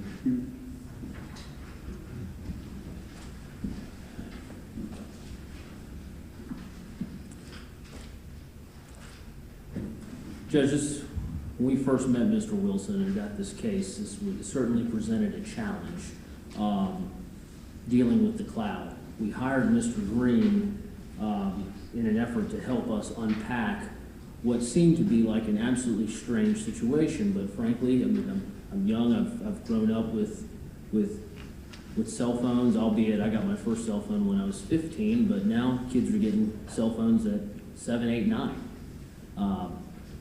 Mom and dad want them to answer the phone, but what else they do on their phone, you can't be over their shoulder. And that's where we're at. When we talk about, when the state wants to sit here and insist that, oh, there's downloads of 2019 from the Dropbox, well, what we do know is Casey Campbell sat up there and said that he's not an expert at Dropbox. What we presented to the court was an expert that explained how Dropbox can work in certain situations when you start the application on a new terminal and it's starting to copy itself in the background. It's the entire reason why it was so important that they show us evidence that he viewed the material. It's certainly a different argument for me. In fact, it's cauterizing the wound if he did view all this material.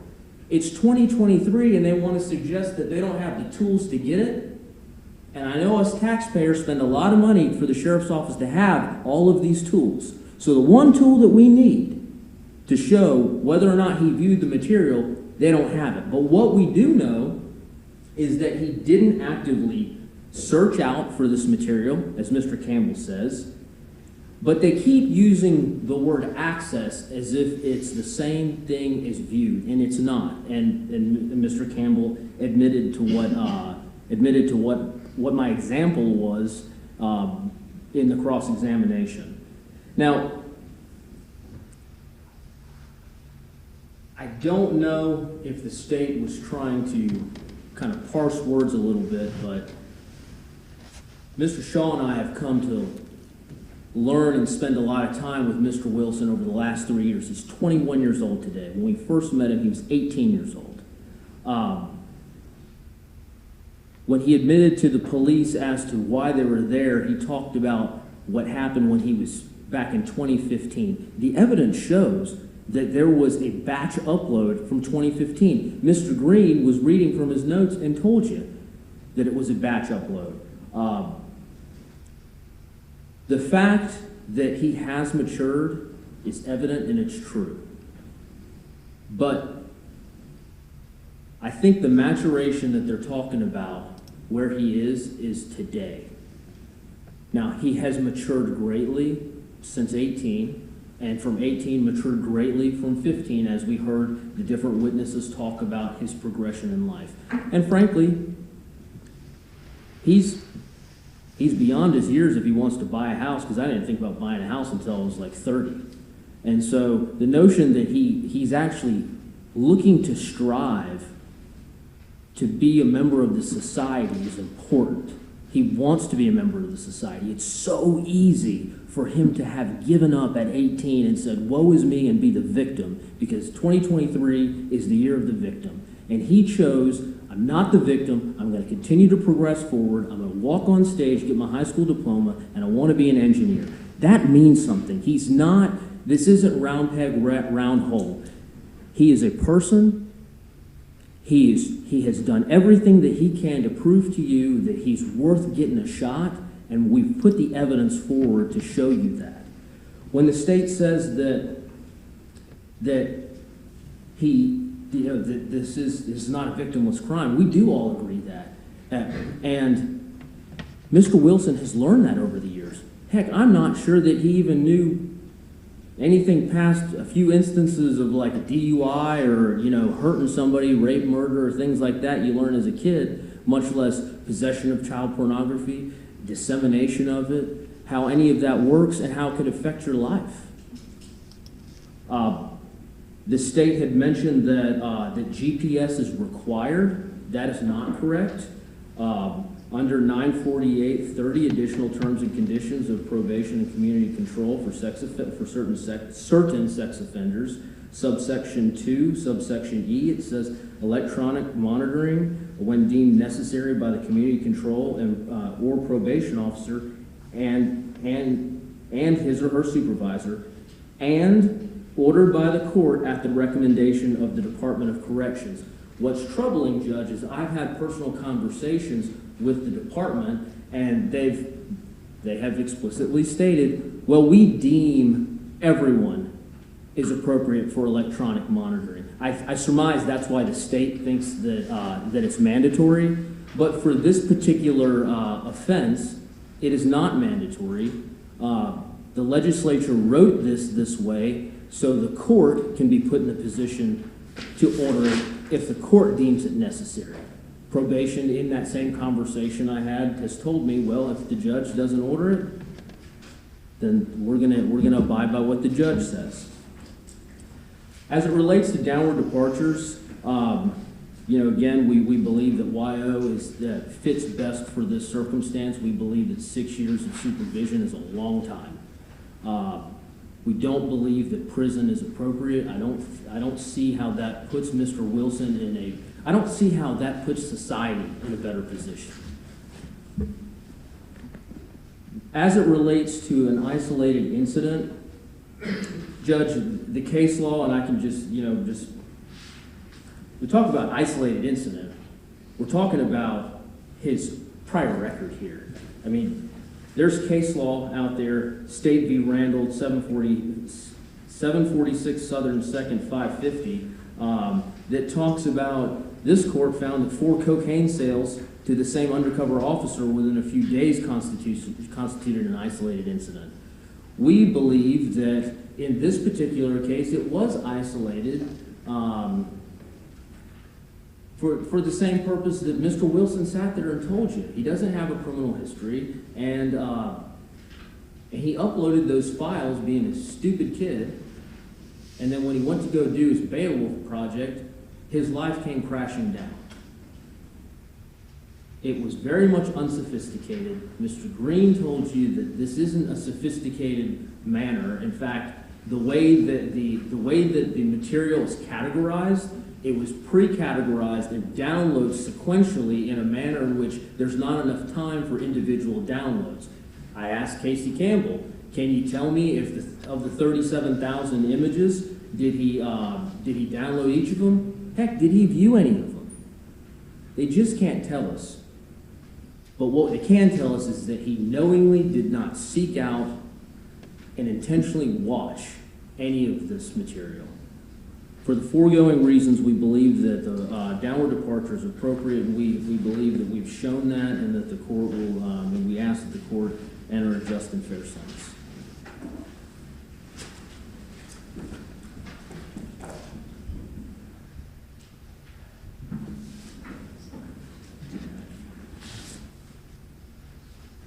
Bring the defendant up. Bring the defendant up to the podium.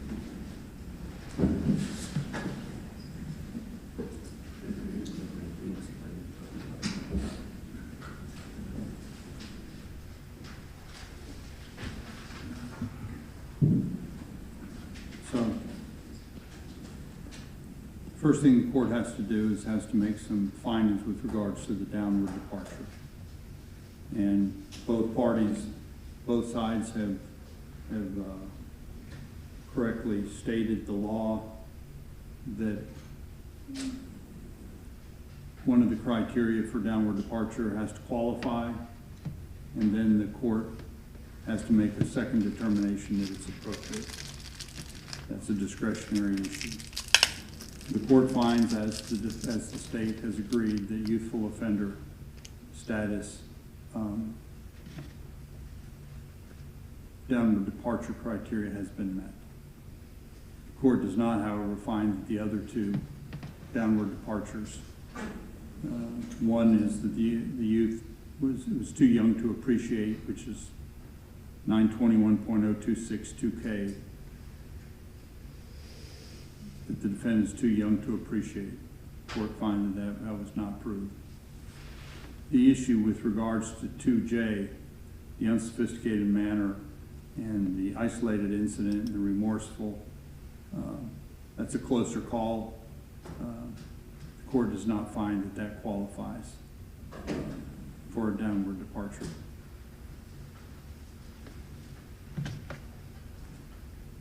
We've got some disagreement in the evidence as it relates to the defendant's, I'm going to say, contact with the information. There's a lot of terms have been used, access, whether it was viewed or possessed, but the law requires possession, not viewing. The court agrees with the state on that. That's the criteria. And each of these counts carry with it a maximum sentence. They're very severe sentences, severe outcomes, and the reason for it is that the issues that led to the possession, in other words, the creation of these, are extremely serious. People that are here today don't have benefit of the charging document that I have and that's in the PSI. And the descriptions, and we need to understand, these are not pictures. These are videos. Just the 25, not the 10,000, not the 37,000, just the 25 that were charged. Contain with them descriptions that I cannot state in open court. But what I will do is I'll walk down the 25. I'm going to identify the ages of the girls, not the young women, because there are no young women involved here. These are girls. 1 5 to 7-year-old female, 2 to 4-year-old female, 11 to 13-year-old female, 4 to 6-year-old female, 4 to 6-year-old female. These are all separate videos. 2 to 4-year-old female, 13 to 16-year-old female, 9 and 11-year-old female, 5 to 7-year-old female, 5 to 7-year-old female, 6 to 8-year-old female, 4 to 6-year-old female, 7 to 9-year-old female, 7 to 9-year-old female, 5 to 7-year-old female, 8 to 10-year-old female, 4 to 6-year-old female, 9 to 11-year-old female, 5 to 7-year-old female, 4 to 6-year-old female, 4 to 6-year-old female, 7 to 9-year-old female, 7 to 9-year-old female. Every one of these girls that are contained in this had a life-changing event, and that's called sexual assault. The girls in these videos will never, ever be the same. All you have to do is be around this stuff for a little while and you realize that that's true. And that's why these are so serious. These are serious crimes. The court does find that the youthful offender does apply. The court agrees with the state that the limitation, there's an absolute limitation, outside limitation, not only on the DOC, not only on the corrections, but on the total supervision, both incarcerative as well as probation, on youthful offender status to 6 years. And the court agrees that that is not adequate. The court finds, and the court sentences you to the court finding that the minimum guidelines, the downward departure, is not appropriate, and in 2 of the cases, the court finds that the criteria cited do not qualify. The court is not applying the downward departure, and as a result of that, the court is required to have the minimum DOC sentence of 97.2 months. There will be an adjudication, and there will be, I'd like to have everyone be quiet in this courtroom, or you're going to be escorted out. It will be followed by 10 years of sex offender probation, and the statutory requirements based upon the designation for sex offender, and sex offender probation is the 10-year, no internet access, cost of supervision, GPS monitoring. The state believes that the GPS is required under the Jessica Lumsford Act. You guys can argue that if you feel like that's technically not. I know there's a disagreement with that. I'm ordering it at this point. And to forfeit all seized devices. And I will say this to you, that I did take into consideration the defendant's youth. If he hadn't been so young, it would have been a worse sentence. Thank you very much. I'm sorry, Your Honor, in order, because these are third-degree felonies, may we recommendation? Yes, we need to break them up. Hold on.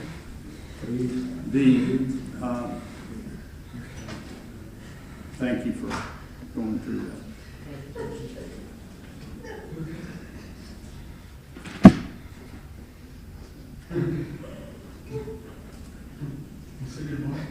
So these are the total. Those are the total incarcerative sentence. The court.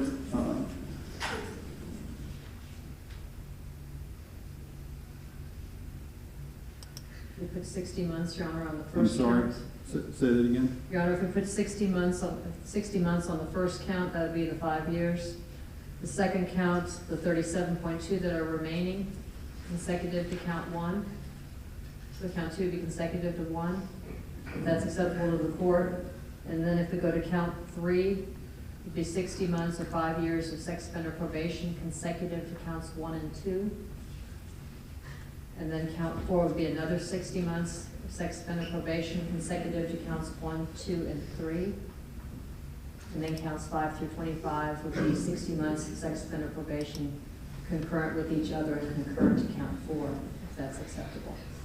Very good. The court will order that. And if the defense has some other suggestion for how to break it up, the court's open to it. I don't think that's, the court would be open to that, but at this point we'll order it as requested by the state. Thank you, Your Honor. Okay. Thank you very much. Over here, Shirley. Thank you.